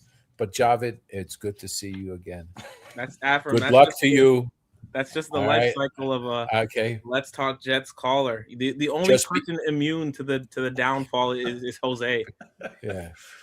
Just be careful what you say in the next 5 to 10 minutes because we're not going to talk running back for 6 minutes. I'll tell you that. You never know. It might be tight ends. Who knows? Yeah. But or Drew Allar. You never know. Oh, I'm not much. You're not well. I have to say. Tyson, to you, have a wonderful evening. You have a blessed evening, my friend. You take care. Get him out of here. So, how you doing, man? I'm doing good. I'm just had a nice laugh. I'm feeling good. Feeling happy. So, what are we gonna do with Breece Hall? We got less than 24 hours. Are we still doing Breece talks? Just real quick. It's a prediction time. I mean, Muji told us he's going to tag him. Let's see. I said, I'll just make it quick. I think Breece is kind of about the money. I don't think we'll see what happens. I think he wants to leave, but I think the money will keep him here. So, okay, so we'll bounce back from that. The quarterback position is getting interesting because it appears that Kirk Cousins is off the table. I think Kirk probably told them I'm not interested, but we knew that. But yeah, so that you have him out. In theory, Kyler Murray is not a fit for this offense or its organization for a variety of reasons. So if you're taking those two guys out, what's your top three at quarterback then? Is Derek Carr even in the mix? Are you going Mariota? How are you handling this? I'm not sure Kyler's out still. I'm not gonna lie. God. And it's only because of the report that like he might be released. Because if he's released and then he's just a cheap option, I'm not gonna say I really want Kyler. I'm just looking at it realistically. A cheap option's an option you have to explore. Who knows where he ends up? But that I don't think he's actually like fully out. Also, I just right now when I look at reports, I kind of just disregard them all because we've yet to really have any. The only time we've had concrete reports with this regime is after they were already in contact with guys, and at this current moment, they can't talk to the free agents yet, really, or the guys who are pending free agents. So, yeah, but I think the one thing is like Boomer Esiason's got a really good pulse of this franchise because he's ties with Frank Reich. They mentioned Kyler Murray this morning. He's like, absolutely not. Like he's like, nope, dismissed it so quickly. Where I'm like, either that's an incredible smokescreen, or it's like, listen, because he thinks same way we think, where he's just not a good fit for this organization at this time, regardless of the price tag. And that's kind of the way I feel. I see it because I think that's one of the things with Kyler that I think of, like, where me as a Jets fan, I wouldn't want him, right? And Kyler comes with the the whole Madden thing, and I think it's funny because at the time when it happened, I laughed at it like everyone else. I thought it was ridiculous, but sorry, not Madden, COD. What Madden? I was just and I was thinking about like how ever since then we actually haven't really heard a new thing about Kyler. Everyone's just talking about that one thing that happened years ago, and for all we know, Kyler could be studying or could be doing his things, and could be just be. The team is in a bad situation. It's not a good roster. It's not like they're a quality team, right? And so that could be the reason why they're struggling, right? The line sucks. He gets hurt every year because the line sucks. But for the team like the Jets, you can't afford to bring him in because it goes bad, and exactly how everything goes with our team. It's the same reason why, for example, last year, people talking even in the late rounds, Shador's falling to like the fifth round. And you're asking me, and I didn't dislike Shador in college. No, thank you on the Jets, because the Jets are a team where I don't think we can have that. We need just a straight buttoned up, just regular person. Do you think the notion that keeps getting passed around is the Jets need a splash move? To me, Kyler Murray is not a splash move; it's a desperate move. Like, I mean, the Jets are in a bad situation with the quarterback, but it's like this split. Like, to me, it's just it's headlines. For all the wrong reasons. Like, I couldn't buy into him. We know what's going to happen with him.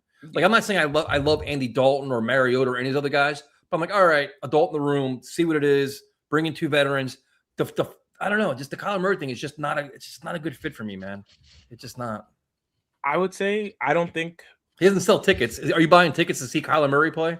I'm not buying tickets to see anyone play. That's me too. I'll say that. Yeah. No. Well, Bubs got to buy some tickets. Maybe Bubs would. I mean, Tyson, you don't want me to buy tickets.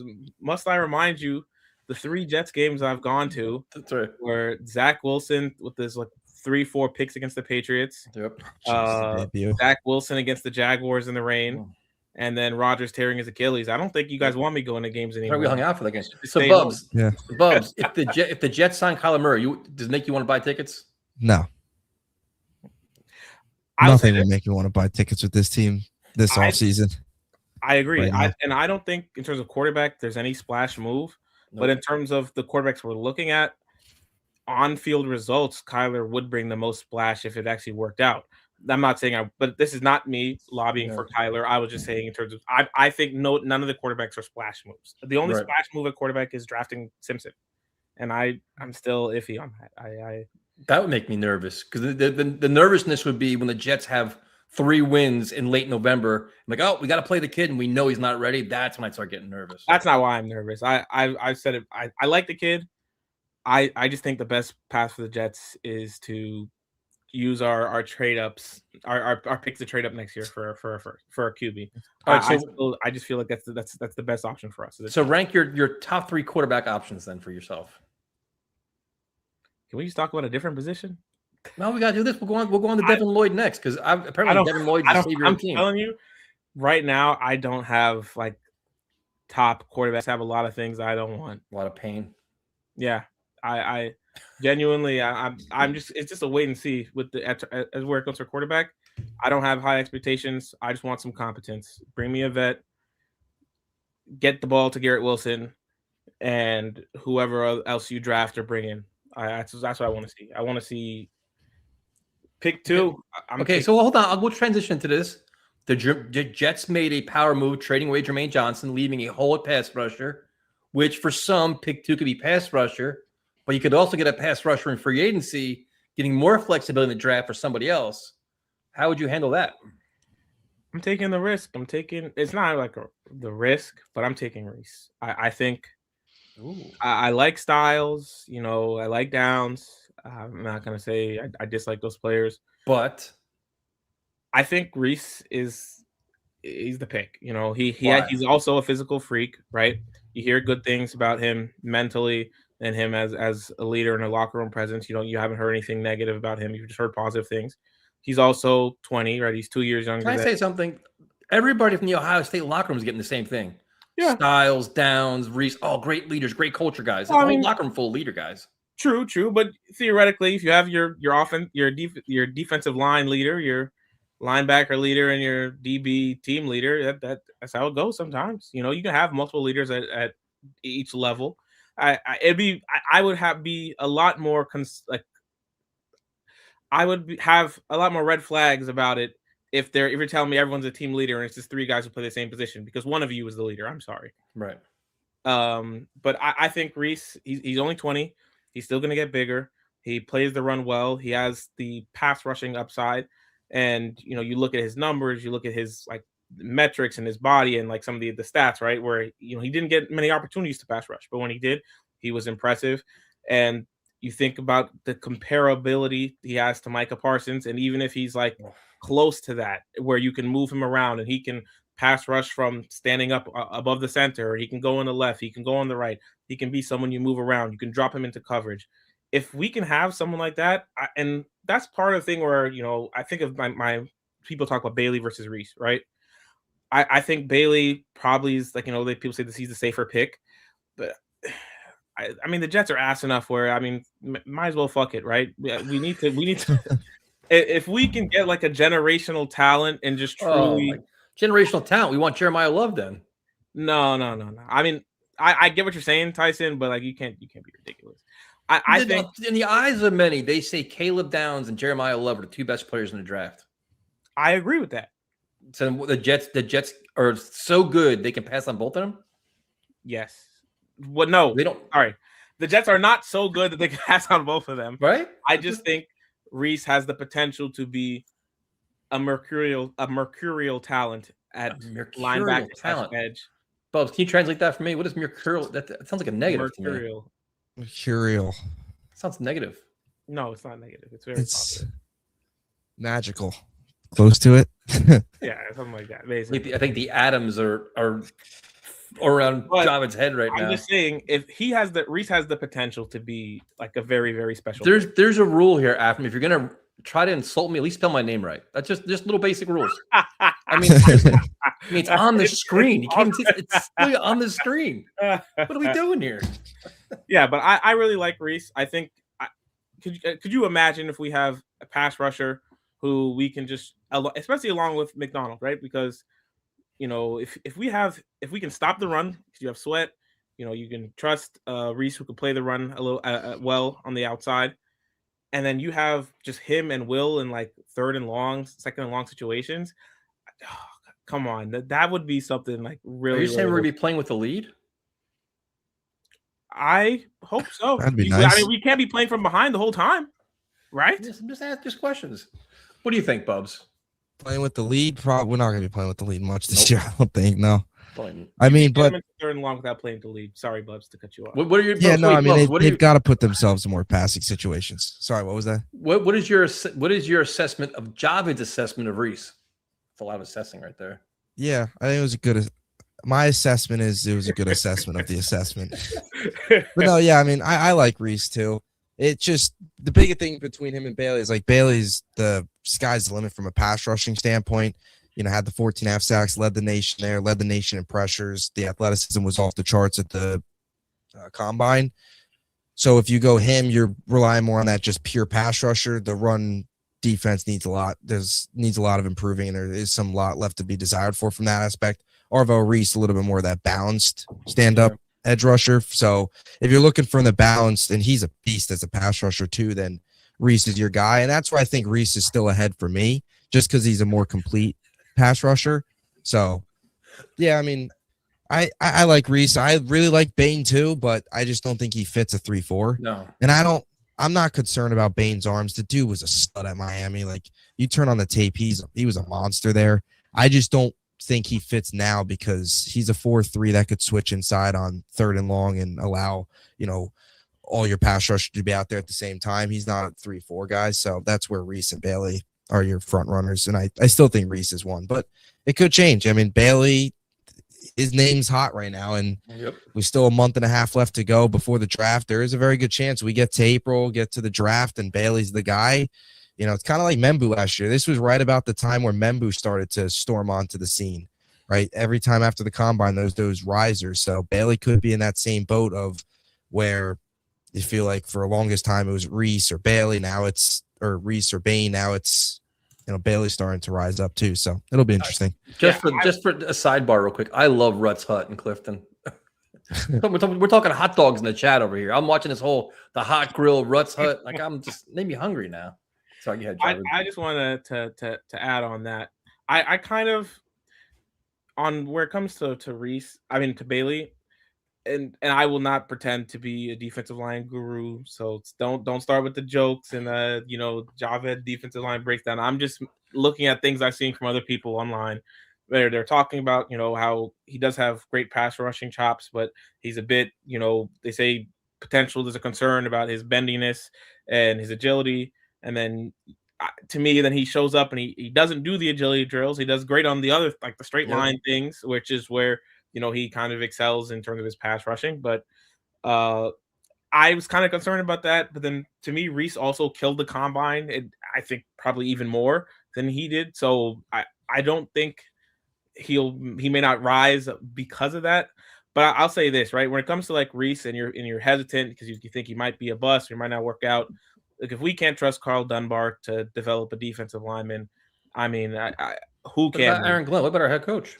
I mean, come on, Aaron. Your head coach isn't working on the defense. So I had a question for you. We have an established defensive line coach who's been working with one of the best pass rushers in the league for years. He's consistently had good D lines. If he says Arvell Reese is the guy and he can make him to something, I'll just trust it. So, what are your thoughts on going after Devin Lloyd in free agency? I think I'd probably rather go for like Chenal and Anzalone. I think for me, I would like to draft the edge at 2, so I wouldn't go for a big his superpower is calling plays, not developing linemen. Come on, guys, you guys have to you guys gotta keep up. Carl Dunbar's superpower is the line. Yeah. Here's a good question. This is something I've been thinking about a lot. Good job, Seth. Suppose we trade down and acquire more capital. The Browns, for example, is that more valuable than taking a certain player at 2? I would say yes. Because I think if you say you trade back to where were the Browns at? What number of Browns? 6, I think. 6. Yeah. You're still gonna still get Caleb Downs at 6. What are we getting? Jeremiah Love at 6. Stop it, Tyson. We're not drafting. And you're getting more draft picks. Jets aren't one player away. You're not I get Reese away from being great. Okay, what are we getting for trading down? That's what I'd ask you.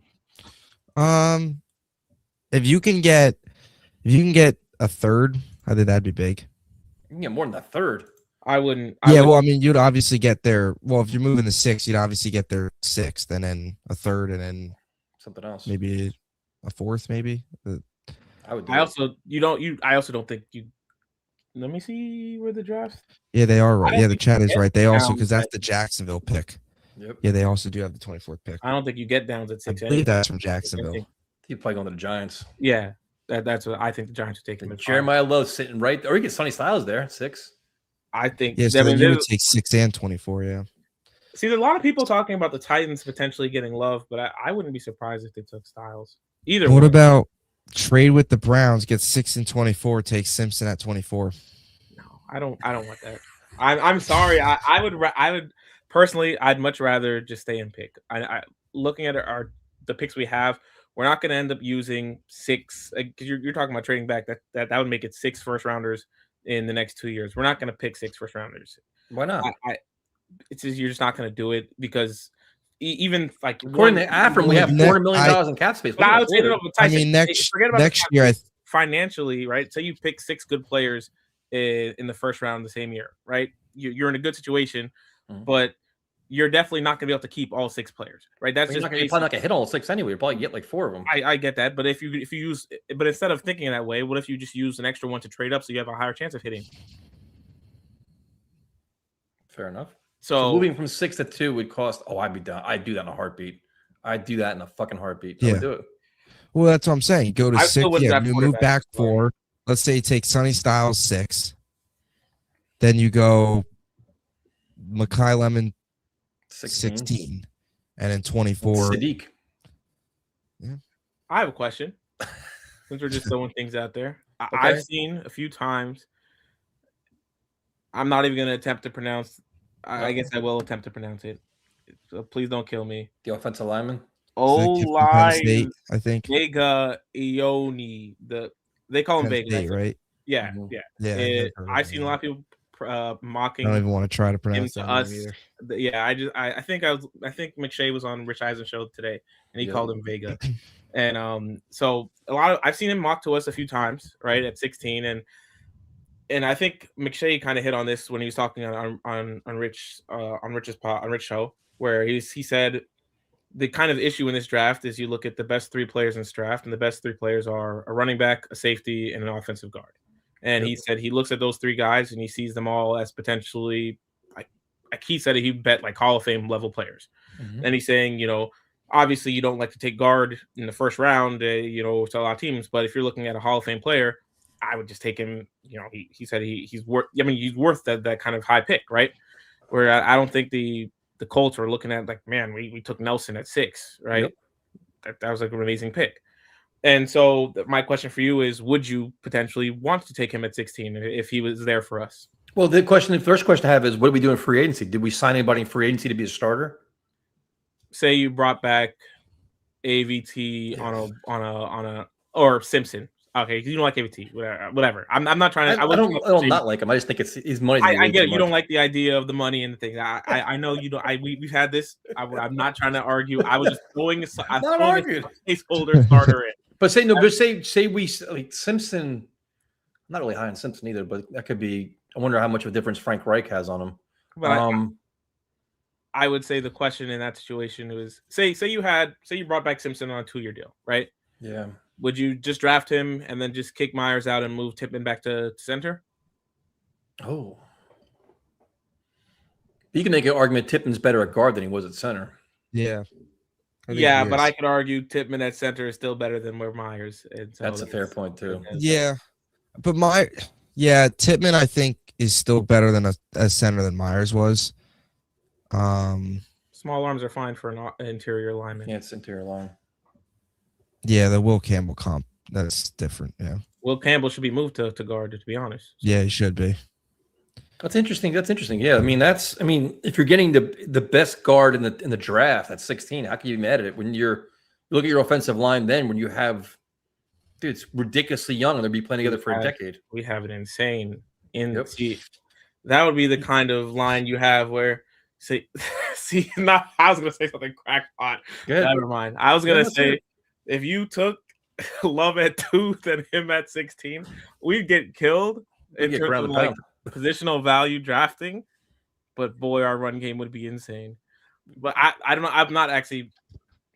You understand? We're just campaigning for that, we're but spitballing here. yeah, because I mean, you guys are saying you're fine taking, Styles or Love or oh my gosh, Downs at 2. Yeah. If you're looking at a potentially Hall of Fame guard at 16, I mean, why not? I think the Jets should be just this draft. That's why I really don't want to draft quarterback. I think you stack as many great players as you can. Like, say we left with Reese and Vega, or Reese and if Yeah. CJ Allen was there at 16, because I think CJ Allen, he's also like a dog. He's not as athletic as Styles, but when you hear the things you talk about here, everyone we hear about leadership, but then I think I saw something where CJ Allen was there. He was asked about his responsibilities on defense, and they have a very established defensive scheme and defensive sets, and he said the coach let him just run everything. He called the stuff. He changed the things when he wants. He truly was allowed to have free reign over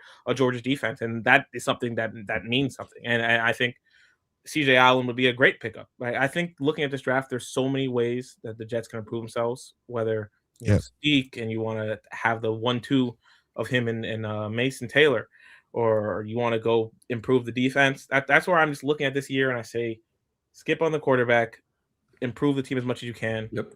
Use your 3 first to get a quarterback, however many you need. Maybe you get lucky and the Colts, they have an injured quarterback. You're trying to do whatever they have. We'll have a year hate watching the Packers and the Cowboys, and maybe one of them blesses us. Look at this. Now, see, this is what we call. See, Afrin can learn from this. This is what we call. Don't pit me against. No, you bounce back from last week. Last week was a little hostile and chaotic, and this week, right, Bubs? This is an excellent call. This is an excellent bounce back, man. I thought last week was a solid call. It was 2 weeks ago when we fought. Was it 2 weeks? We fought a lot. Last week was with Bubs. 2 weeks ago was with Afrin as the thing. Well, good talking to you, man. It was nice talking to you too. Have a good night. Good one. See, wasn't that call better though? He's like, he's rounding into his like mid-season form right now. Yeah. The mid-season call. See, Job. He said, Afrin says, "Good job, Job." Since you're allowed to spitball, all Afrin did was just spit. There was no ball.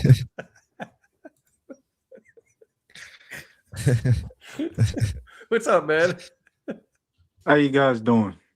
Well, we're what, a week away from free agency, man. It's not doing too bad. How you doing? Well, a lot's been happening. Like you said, once that Jermaine Johnson got traded to the Titans, left a whole lot pass rusher. Yep. And now, we left with questions that, what's going to happen in the next few months, because the draft is right around the corner. For me, yeah, I think you would have to transitional tag Breece, because it makes the most sense, especially since, we're not trying to eat all the cap, because we have a lot of dead money from Aaron Rodgers, and I'm assuming probably some dead money from Devontae Adams, maybe. I think Justin Field Jefferson, but they're gonna have like $100 million in cap space. So they're gonna have tons of cap space. Yeah, but it's unfortunately a transitional year since they decided not to fire Glenn because of loyalty. But it's true. What I will say is, like, for quarterback, my first call would be Mariota. Now, my second call, because they might want to. I know the Bills might want to maybe re-sign Trubisky, but a name that I've been thinking about since he's a tall type of quarterback would be Sam Howell, because I would like to see. I always like Sam Howell. I would like to see what Frank Reich could do with him, because experienced coach. He's a tall quarterback. He's accurate. From what I heard from college, he's accurate with the ball. He's like 25 years old.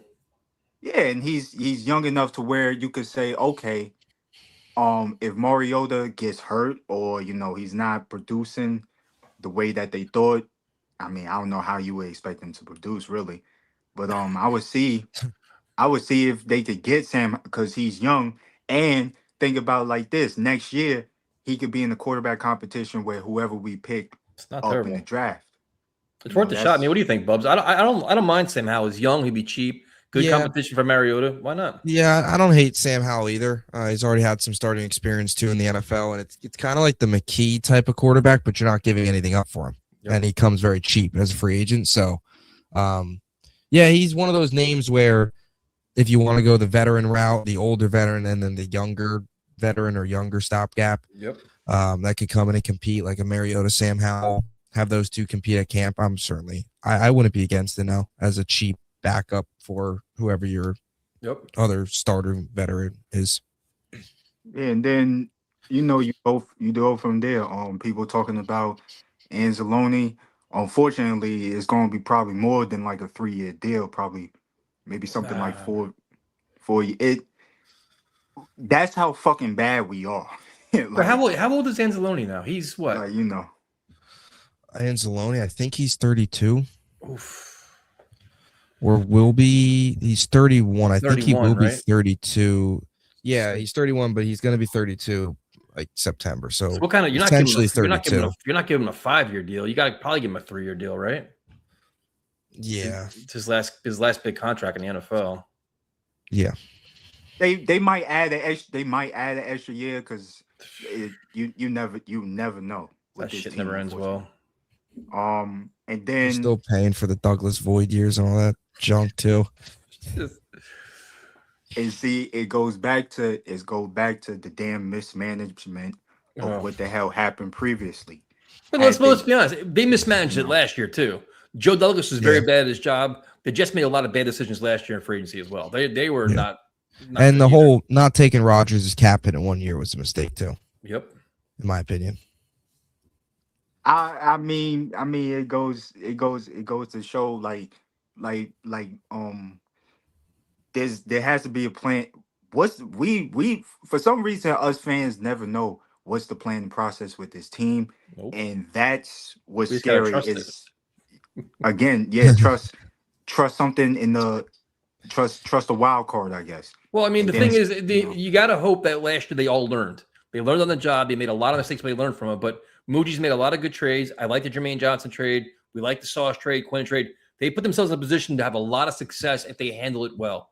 Shitload of cap space, shitload of draft picks, get good players, be smart, play competitive football, and everybody wins. We're not asking a lot. They're in the position to do it. Now they have to actually do it. They talked about it. They said all the right things now. At least Muji did.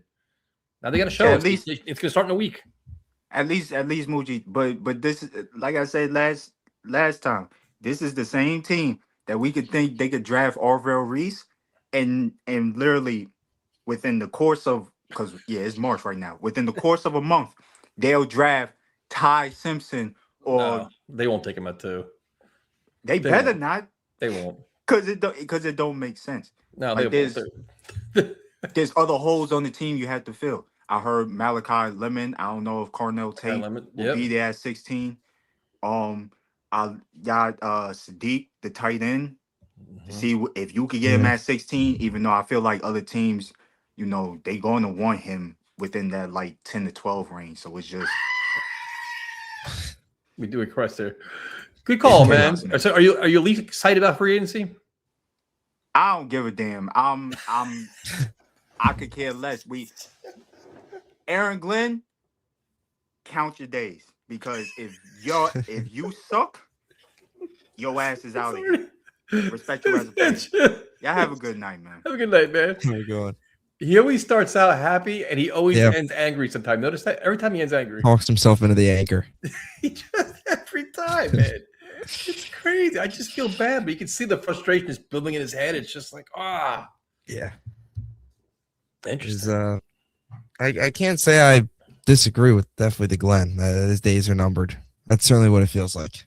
Yeah. I mean, you figure this time next week, we're going to have players on our team, new players on our team. Yeah. I'm like scared. I mean, there's like a nervous energy because I just don't know what the heck they're going to do, specifically with the quarterback. I'm hoping they trade for somebody I'm hoping they get Brissett before this all even starts. I hope they trade for somebody too. Frankly, I think a lot of the trade options are better than free agents, which we've talked a lot about. Yep, for fucking 3 months now. Yeah. All right. Well, we always end the show on a positive, and there's only one winner on this show. And that's a Super Bowl champion, Jose, which is still just crazy. as he comes on and insults us for 3 minutes. What's up, man? Hey guys, How's it going? What do you do, man? when do I insult you? When do I? You don't insult us. You just had little comments about the Jets. Make fun of them. No, I know. Why is your dog so mad back there? Delivery. You must have learned from Afram. You don't feed him? Delivery. Delivery? What'd you order?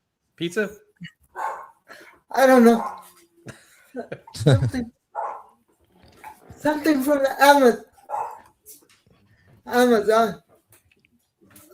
It wasn't my order. I don't What know are you buying on it- Amazon? You buying Sam Darnold jerseys? No. So, Tyson, What? like you, I would trade back the number 6 and draft Caleb down. I would love that. But that's just me. I But like what that a do you lot. think? Yeah, I've been trading back with the Browns and getting 6 and 24 is very intriguing. It's just what would the Browns then be trading up for? That's the big thing.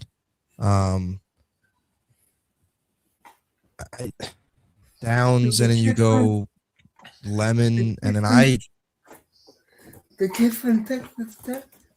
David David? Bailey. David Bailey. Yeah. Yeah. Akeem Messador too for Miami could be like an option. He's been gaining some steam like top half of the first round. He's not in the Arvell Reese David Bailey tier, but I could No. see a world where they trade back to 6, let's say with Cleveland in this scenario. You go Downs, Mekhi Lemon, and then you get your edge rusher at I like 24. that. Messador could be there. And you signed one in free agency, too. Yeah. I wouldn't be angry at that. Me neither. No. We're all about positivity and happiness, Jose. Hey, speaking of which, Uh-oh. can I get the goat? Of course. Bring happiness. Thanks, guys. Have a good night. Have a great night, man. Talk to Have a you. good one. Love you, man. See, Tony always comes in the chat once a show and says, I want to hear the GOAT. So we take requests here. They want to hear it. We do it. Why not? How the hell was this show 2 hours and 10 minutes? Yeah.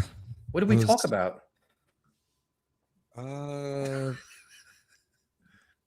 Trading back, quarterbacks, Breece, Linebackers. linebackers, Tyler Algier, Hot dogs in Clifton. hot dogs. Yes, Russ Hut. We may have to start earlier next week, man. You know what'd be nice is if as a fan you can if you're a free agent every couple of years as a fan. Yeah. Instead of being, I mean, I would have gone Be a long nice. time ago. Oh yeah. I would have been out after the rookie contract. I don't know if I can wait till 8 o'clock next Monday. I'm gonna be just chomping at the bit to do something because there's gonna be all Yeah. kinds of news. Especially if they do something stupid. Yeah. Which I'll be texting you. I'll text you on the Yeah. spot. Like we got to do this now. if they do something dumb. Jeez. They get Wouldn't Kyler surprise Murray. me. Like they get Kyler Murray day one. Yeah, if they get Kyler Murray, that's gonna be. I just, yeah, that would tell you a lot about Aaron Glenn. Yep. They get Kyler Murray, like he's kind of folding already. He's desperate as hell. Yep, definitely. All right. Well, thank you guys for joining us once again. Somehow this is tomorrow's show will be interesting. Tomorrow it may actually be on Wednesday. I'm not really sure. I got to catch up with Ian, but we may have to move to Wednesday or earlier tomorrow. But we'll make sure we share it. But yeah, we're gonna have. I think Ian will probably fight tomorrow, which is something new. And then next Monday, me and you, dude, the free agency breakdown. So Yep. better brace yourself. Yes, looking forward to it. Thank you guys for joining us. We'll talk to you later. Have a good one. J-E-T-S,